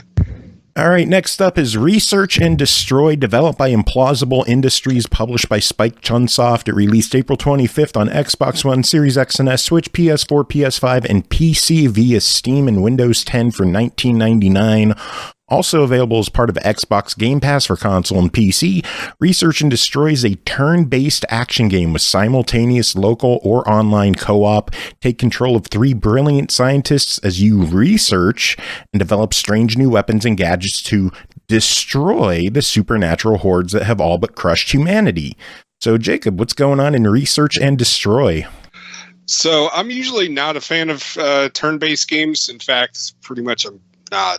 In fact, pretty much the only ones I've ever enjoyed are this one and Eternal Sonata, like way, way back in the day.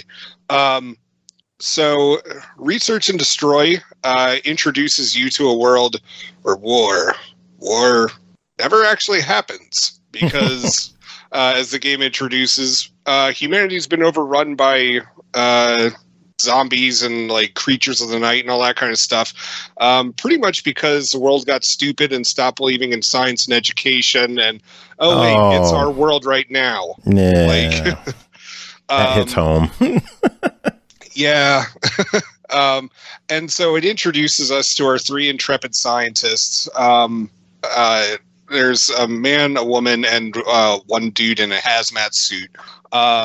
And pretty much it's just the game presents you with a map, and you have to move and shoot like whatever monsters are around, while also picking up like the research of dead scientists. So, you can hopefully use it to upgrade your stuff or build new contraptions, or you're just researching like the various ghouls around on the different maps. And what I thought was really cool is that before you actually get to start a level, the game actually lets you explore the map. So you can like, okay, I need to go here, here, and here. And then there's some big maps in this game too. Oh, they're huge. Which I mean, I loved, because then I like started like looking, like investigating like all the nooks and crannies of everything just to make sure I was getting all the research money that I possibly could. And so yeah. And then so it's pretty much the game starts. You have a certain amount of time with each player to either move them, collect research, or shoot at the various monsters and stuff like that. And then it's, the supernatural side. They get to do stuff, and usually that involves spawning, moving, or attacking and stuff like that. And you just keep repeating either until you've succeeded or everyone's dead. So, and then the game introduces a world map mechanic, which I thought this was pretty neat, where you can like start building universities and doing other research at those universities on like the monsters or contraptions and stuff like that. And that itself is also on a timer, and you pretty much just have to like have your like little van drive around, or you can have scientists explore an area, so then they could just be like, yeah, there's definitely monsters here. Or you could build, certain buildings and stuff like that to get the job done. And sometimes like there will be invasions and stuff like that, so you have to repel them. And yeah, it's just a really neat and fascinating game. It's not holding you by the hand, but at the same time, it's a fairly chill game in my opinion. It's really cool to see a mixture of real-time like action third-person shooter with turn-based strategy. It is a very distinct and unique mix. Yeah, and it's one of those things where like for me, it's essentially fooling me into enjoying like the turn-based strategy genre. Kind of like how I love Mass Effect, because it's fooling me into liking an RPG. So with this, but what I also really loved about it was just the tone and the dialogue in the game. Now, nobody says anything, but you have to read it all, which I was a little disappointed by, but whatever. I mean, it's a $20 game, so I can, I understand. I would have loved the voice acting for the guy and the girl, and the dude in the hazmat suit is just. Yeah, I was expecting that, but or I was hoping for it, but yeah, like I love the humor from the narrator, and just as I said, the dialogue and stuff like that. It's just so all in all, it ends up being a pretty unique game. And I really dug it, especially that $20 price tag, or as you said, on Game Pass. Beauty of Game Pass. If you're not sure if this is something you'd be interested in, you could just try it. Yeah. And honestly, it's an absolute hoot. This is a Q2 contender for me. Ooh. Yeah. And it has online play. Oh, I didn't explore that. You should have. Well, I usually tend to stick to single player, but I don't know if I knew. You're a peener. Yeah, I don't know if I knew that there was online play, but that's pretty cool.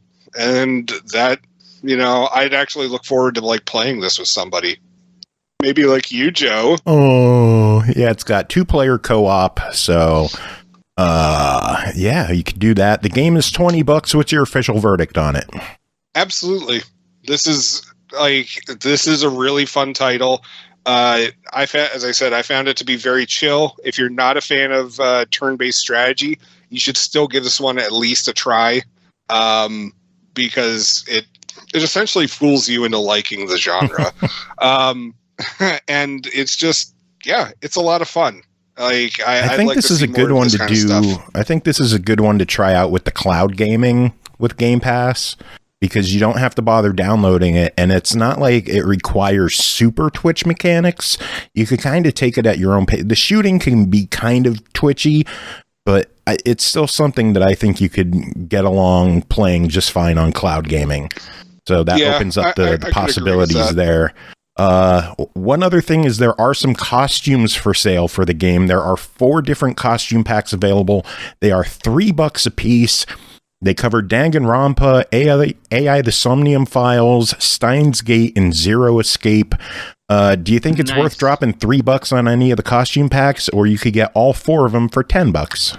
I would just buy the 4-pack. Think it's worth it for the cute designs? Yeah, why not? It livens up stuff. Cool. All right. Well, moving on, next game to talk about is Get a Grip Chip, developed and published by Redstart Interactive, released May 12th on Xbox One. These fucking dentures, man, I'm telling you. For $9.99, help Chip save the lost battery bots on a perilous journey through the treacherous depths of a robot assembly factory. The catch? The hooks. When piloting Chip, you can't jump, but you can soar over pits of molten metal, giant crushers, pools of toxic waste, shifting saws, and high-powered lasers using your trusty head-mounted grapple. Jacob, what's going on in Get a Grip Chip? So you're, as the game description just said, you're playing this little robot guy who has this like magnet gripping thing, because you can't jump anywhere, which annoys me, but whatever. I mean, I get it. That's kind of the point of the game. Like, I think you're actually on wheels the whole time, but whatever. Anyway, so there's these little dots all over the level that you have to use your little grabber thing to grab onto, and then hoist yourself up or fling yourself all over the level. And you have to, it's pretty much just make it from point A to point B. Now, the cool thing about this is that there's these little robot guys hidden all over the levels. Some of them are hidden, some of them are just there in plain sight, and some of them are just an absolute pain in the ass to get to. But, it does give you like a bonus at the end. Not like a bonus, but, I guess like level completion and all that kind of stuff. Because you are supposed to find, I think it's 10 of them per level. But anyway, so you just have to avoid, it's like molten lava. There was toxic waste, and there's other environmental hazards too. Like sometimes, like the little things that you're supposed to grapple onto are these chains, and like they fall apart if you hang on to them for too long. So you got to keep on moving. But at the same time, the game never really gave me a sense of urgency. So I did appreciate the fact that like sometimes you could just sit there and try to figure out what your next move was. Like, I mean, if you want to try to speedrun it, you can, but at the same time, it's also a fairly chill puzzle platformer. And I just, I dug it. Like, it's not reinventing the genre, but it was plenty fun. I liked it. Well, it's $10. What are your thoughts on it? For $10, yeah, I'd recommend it. Cool. And if you pick it up, you can actually get a bonus second game included for free. It's called Get a Grip Chip and the Body Bugs, which is a more educational take on the game. Oh, yes. I didn't know about that. Yeah, it is. You can download it on your own for free because you have Get a Grip Chip. If you want to get this individually, it's only $3. That's cool. Yeah. That's really neat. And it is a good educational platform for the chillins. For the children's. Yeah, for the kids. Much like Wu-Tang. Yes, it's for the children. For the children. All right, next up is Paratopic, developed by Arbitrary Metric, published by Baltoro Games, released May 13th on Xbox One and Series X and S for $5.49. You got caught smuggling VHS tapes across the border, and now there's hell to pay. You want to find an elusive rare bird in the forest and snap its picture. You have to kill a man in the back room of a shady diner. What? Jacob, make sense of this. I wish I could. Yeah, so this is a weird. I don't know. I think it gets labeled under horror, but it's not it calls itself an experimental first-person horror game. Yeah, and the thing is I think there was one moment that I was over, but it's more just creepy than anything. So what this game is that it's essentially like a bunch of scenes that may or may not actually be connected. The game doesn't really try to explain itself. And so there may be an actual underlying story to it, but I'm not entirely sure. So so it's on just one that hand, confusing.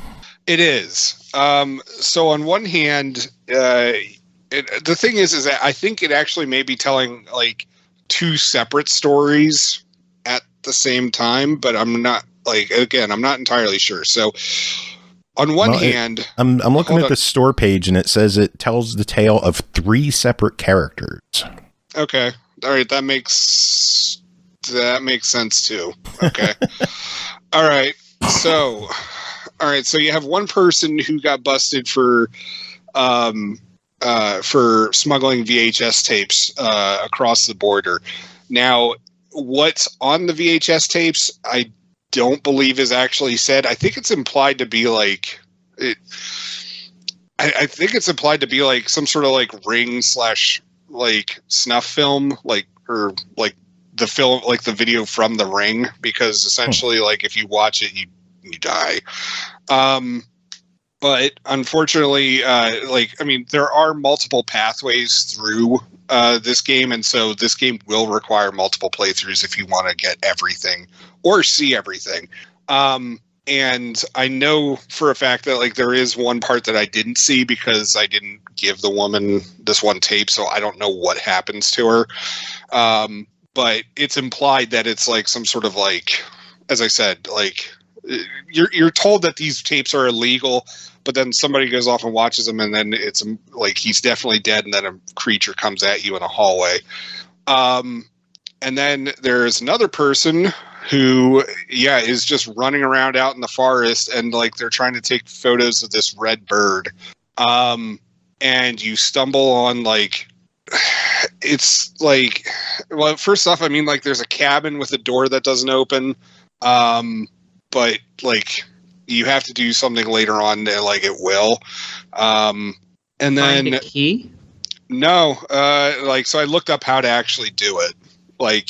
There's no key. It's just you wander, you try to open it and then wander away and then come back and then it's magically open. And then there's a bigger area for you to explore. But then there's another time where you're out in the forest and there's all these random shipping containers out there, and there's no road. And so it's just what, how did all this get here? It doesn't make sense. And then later on you're exploring what looks to be this weird radio government facility kind of thing that you're not supposed to be at, and it's just there's that. And then there are these driving portions where you just have to drive the whole time, and you can flip around with the radio and sometimes it's a garbled mess. Other times it's like music. Other times it like you can kind of understand what the guy is saying. These parts were kind of like weird to me because like it does let you like look around the car while you're driving. And like there was one moment where I like, you know, I look at this shotgun, you know, the passenger seat, and there's nothing there. And then like, oh, you know, I'll look over again, and all of a sudden there's a pistol sitting next to me, and I'm like, what? And then so like I look again, there's nothing, and then I look again, and then now there's like a VHS tape box there, and it's like, what? Like, because at first I was like, am I too baked? Like, am I imagining this? Like, and then I realized, like, no, like, this game's definitely fucking with me. Yeah, and then it's just, like, you also have conversations with, like, some guy in, like, a Minute Mart of, like, a town that, like, you know, nothing happens in it, and there's, like, museums to check out, and, like, I don't know. Like, it's a lot of weird, seemingly unconnected events, and I don't know exactly how to describe it, but at the same time, it also looks like it was made in 1998. Yeah, it's got a very PS1 look to it. Yeah, which I really dug. I don't really know what to make of this game. I've really enjoyed what I played. I don't understand the story, and it's definitely like there's more to it than it's letting on, and I want more of it. Well, it is just under $6. What do you think? Absolutely. Like I friggin' loved it. Like it was a genuinely weird experience, and as I said, I want more games like this. Cool, works for me. You got one last game to talk about. That is called Chefy-Chef, developed by Bug Studio, published by Ratalaika Games, released May 6th on Xbox One, Series X and S, Switch, PS4, PS5, and PC for $4.99. Pineapple radish salad is a favorite dish of the chef named Chefy.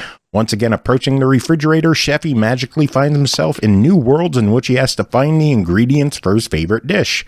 Jacob, what's going on in Chefy-Chef? Okay, I'm glad you actually read that thing to me, because like all the times I've been playing this game, I've been like, why the fuck am I collecting milk, a pineapple, and like I thought it was a turnip.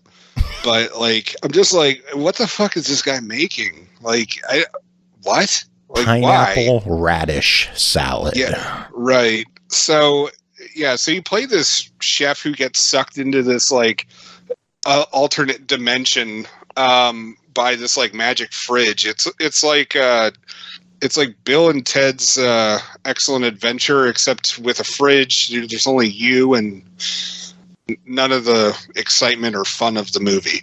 And you pretty much just go through these levels, and the game tries like, you know, oh, this is how you do this. Like it tries walking, like, you know, holding you by the hand at first, but it doesn't really, because it doesn't actually, like, the game doesn't actually explain itself. And so, like, you see a frog, and, like, if you go through the achievements, you know you have to kill a frog at some point. And so you're like, oh, well, this must be, like, a standard platformer thing. And so you bounce on its head, and it takes away your life. And you're like, shit, like, wait, like, did that actually happen? Did I do it wrong? Like, maybe I didn't jump enough. So you do it again. Then you're like, oh, fuck, okay. No, this game doesn't, like, this game has a certain set of rules, and it's also not going to tell you how they work. And so, yeah, and so at first it's a lot of dodging, and, like, you have to, like, dodge, like, you have to jump over pits of spikes, or sometimes they're on the wall and stuff like that. And you have to go around and gather the ingredients, and also there are secret burgers hidden on the level, which, you know, are usually, like, once you uncover it, it then floats away to a different part of the screen, and usually it's a very, like, difficult area to get into. In later levels, they introduce weapons, which finally allow you to kill, like, the different creatures on the levels. But then once you finish that level, your item disappears for whatever reason. And again, the game doesn't tell you, like, that this is happening. And at first I thought this was like a glitch, because I had, like, thrown the knife right before I had left the level, and I was like, oh shit, like did I glitch it out or something like that? And now I just don't have it because like I left the level before it came back to me, and it's like, no, you just lose all your shit every single time you start up a new level, and then you have to go off and find a new knife or a new skillet and stuff like that. And like, it's not bad. Like, I mean, it's definitely not bad. I mean, it's competently made. And once you understand fun with this one, I really enjoyed it. I thought let me finish. Let me finish. Once you understand the rules of the game and like how it sets out to play, like, yeah, I enjoyed it. I thought it was all right. I would have appreciated some more variety to like the levels and stuff like that. But yeah, I mean, it's all right. I had fun with this one. I thought the platforming was pretty good. Each of the levels had like a mini Metroidvania feel to it. As I guess some people would have issues with the backtracking involved, because you're kind of like running from one corner of the map down to the other one, back to the other corner to collect what you couldn't get the first time because you didn't have the knife. And then you go back to where the thing is to go to the fridge, and it could be seen as a lot of backtracking, but I didn't really mind it. I had fun with it. I thought, as I said, I didn't either once I understood like what the game was setting out to do, but I really wish that like when you get the knife for the first time, it's just like, hey, by the way, you lose this at the end of each level, like, or like, I don't know, like the game is just like, hey, this isn't like, Super Mario Brothers. You can't just hop on a frog and kill it, like, for whatever reason. I don't know. I just wish that there was like some stuff like that, like it explained itself a little bit more. But otherwise, yeah, I thought it was fun. Like, it's not going to set, the indie platformer Metroidvania world on fire, but I thought it was fun for what it is. Well, $5. What's your verdict? Yeah, I'd recommend it for $5. Cool. Like, it's not a bad game. It's, as I said, it needs to explain itself more, but otherwise I liked it. I don't think it needs to explain anything. It's a fucking platformer. You know what? You take Screw one you, hit Joe. and you figure it out. Oh, I can't jump on enemies. Actually, it took me 2 hits. Oh, you puss. All right, do you have any final words before we let you go? Nah, I'll let Aki off the hook this week. Aki, anything? Huh? What? Oh, all right. Next game to talk about is Source of Madness, developed by Carrie Castle, published by Thunderful, released May 11th on Xbox One, Series X and S, Switch, PS4, and PS5 for $19.99. Source of Madness is a side-scrolling, dark-action roguelite set in a twisted, Lovecraftian-inspired world powered by procedural generation and AI machine learning. Take on the role of a new acolyte as they embark on a nightmarish odyssey. Aki, what is happening in Source of Madness? This game is a clusterfuck. You play as a guy. Every run you pick a different character to play as, because when you end a run, your character has fucking died is the nicest way I can put that.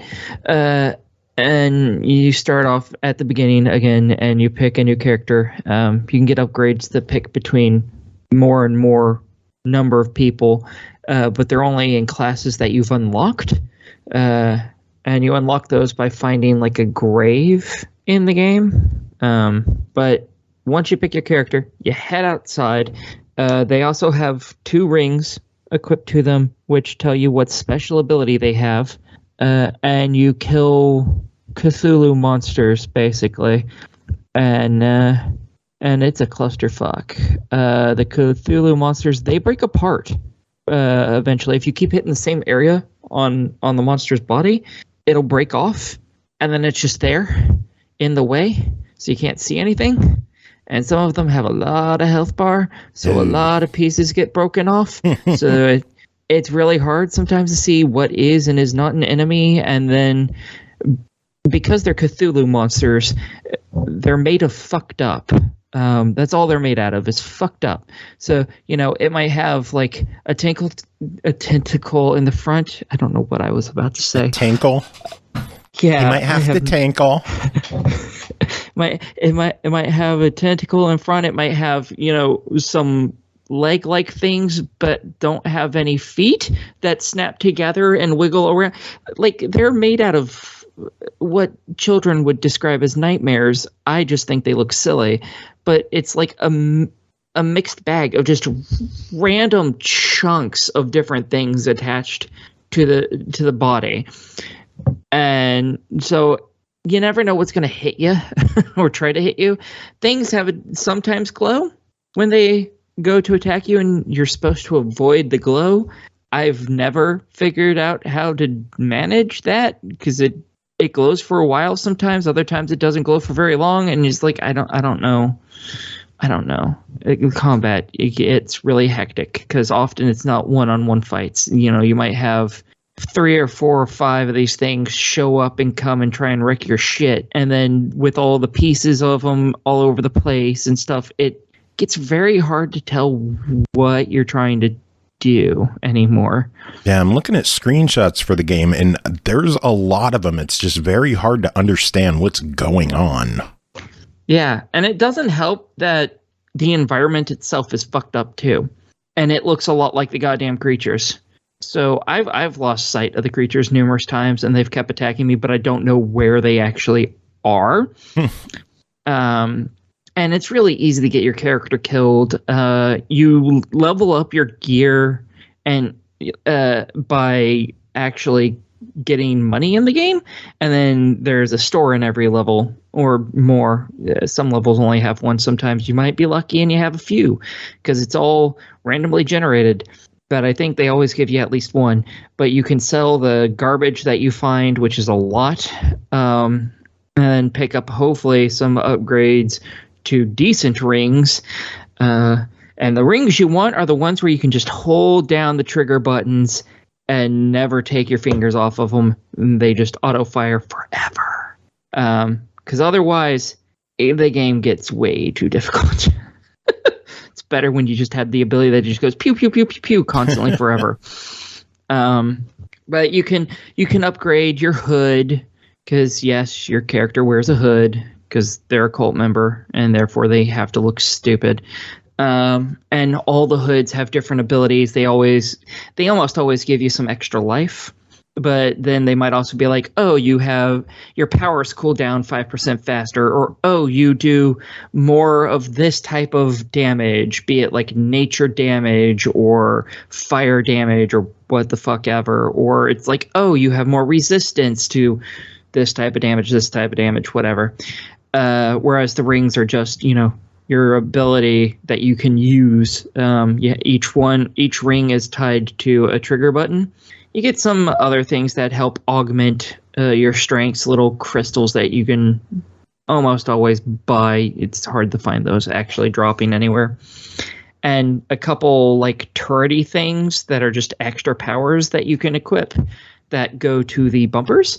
Sometimes they're like, oh, you get a flame shield, so anything attacks you gets set on fire, because fuck them. Or, hey, you can set down basically an immovable turret, which kind of sucks. I've not really found those powers to be particularly useful. But through this, you can also, as I said, how you can upgrade, and it allows you to pick from different characters. There's an entire upgrade tree, and every enemy you die gives you blood, and when you die, that blood is kept. Your coins are not, nor is any of the equipment you had, but the blood is kept, and that blood is used to go through the 2 different trees. It takes forever to get anywhere in any of them. I'm not even through a quarter of either tree. Wow. Because it requires obscene amounts of blood. Like the next upgrade to get another health flask, which you start off with none, which sucks ass. But to get my third and final health flask is like 36,600 blood or something. Jeez. I get 300 to around 1,000-ish a playthrough. Wow.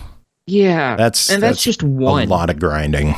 Yeah, and there's an achievement for having every ability. Of course there is. In the tree.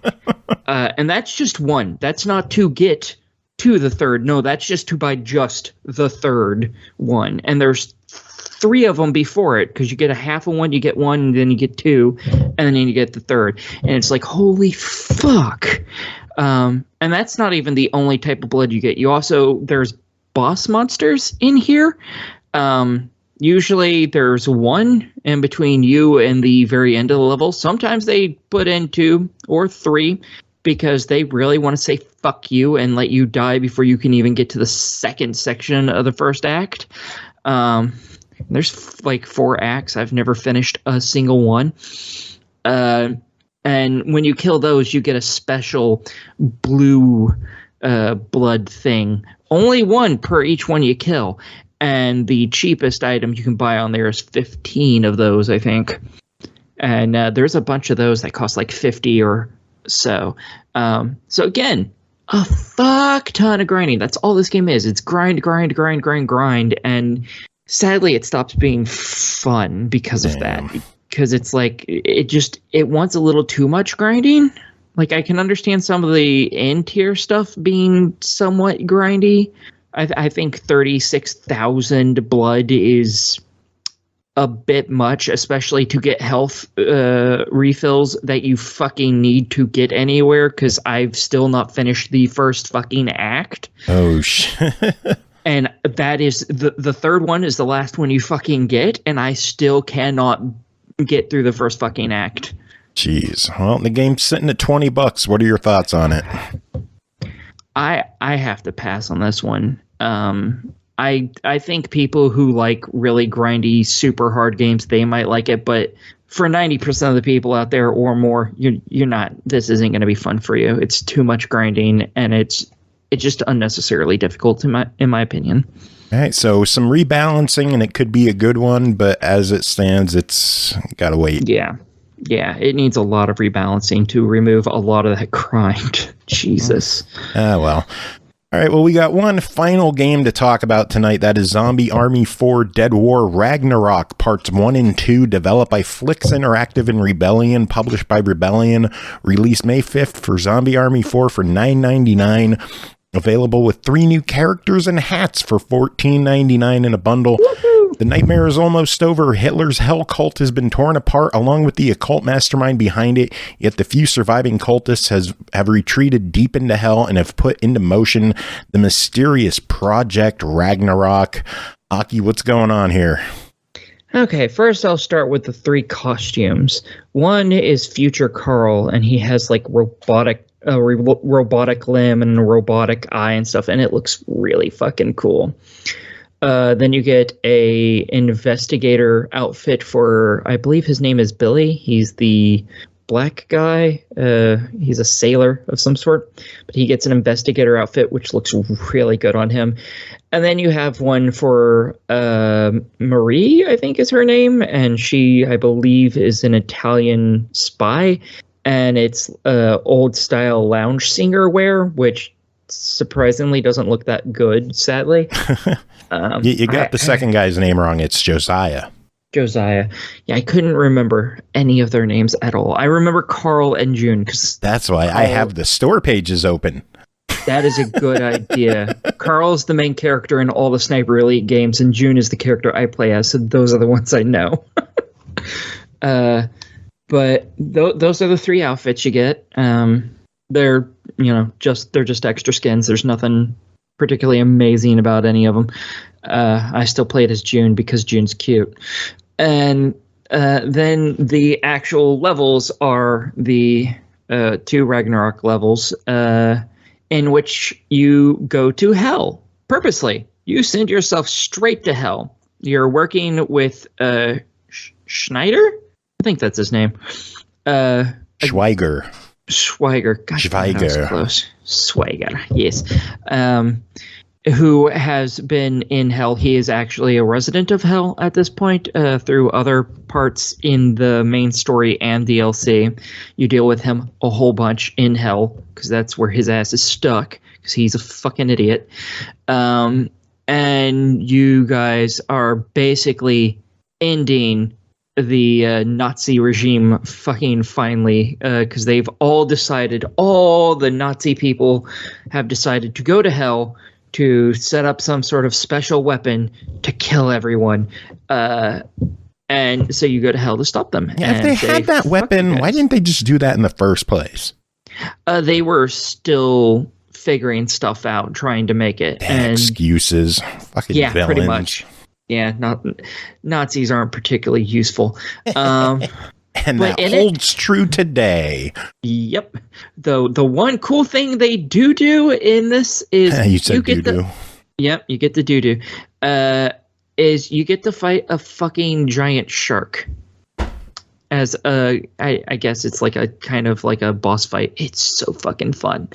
Is it like My Zombie Shark? Yes, except for it's bigger. It is so fucking cool. That fight is all sorts of awesome. I love this statue. I love this fucking thing. I love my plushie, so it's all good. Even though it's a stuffed animal and not really a plushie because it's too big to be a plushie, but I don't care. You called it a plushie. No, I didn't. You didn't hear that. But you're there to destroy a factory that's in hell where they're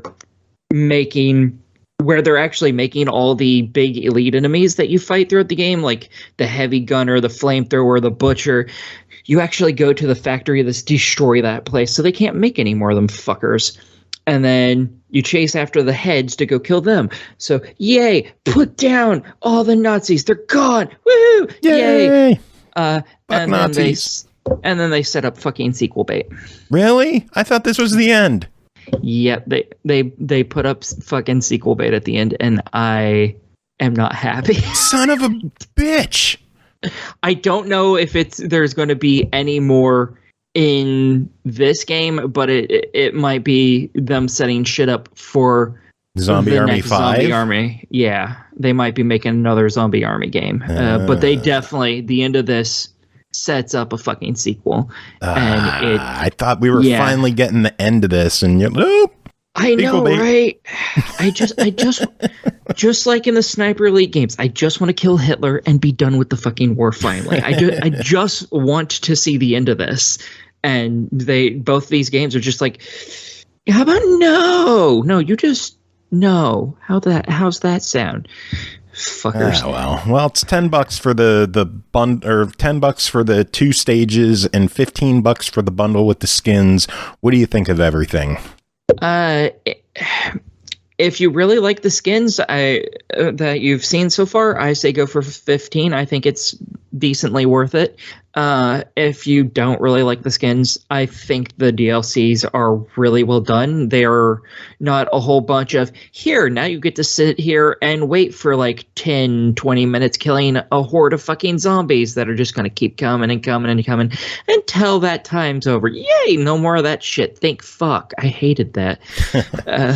That was my complaint about a whole bunch of the other ones prior to this. They got rid of that finally, and I'm so stoked about that. The 2 levels that they give you are really well done. Nice. So yeah, I'm for it. Cool. All right, well, that is it for this episode. Made it through another one. This was a long one.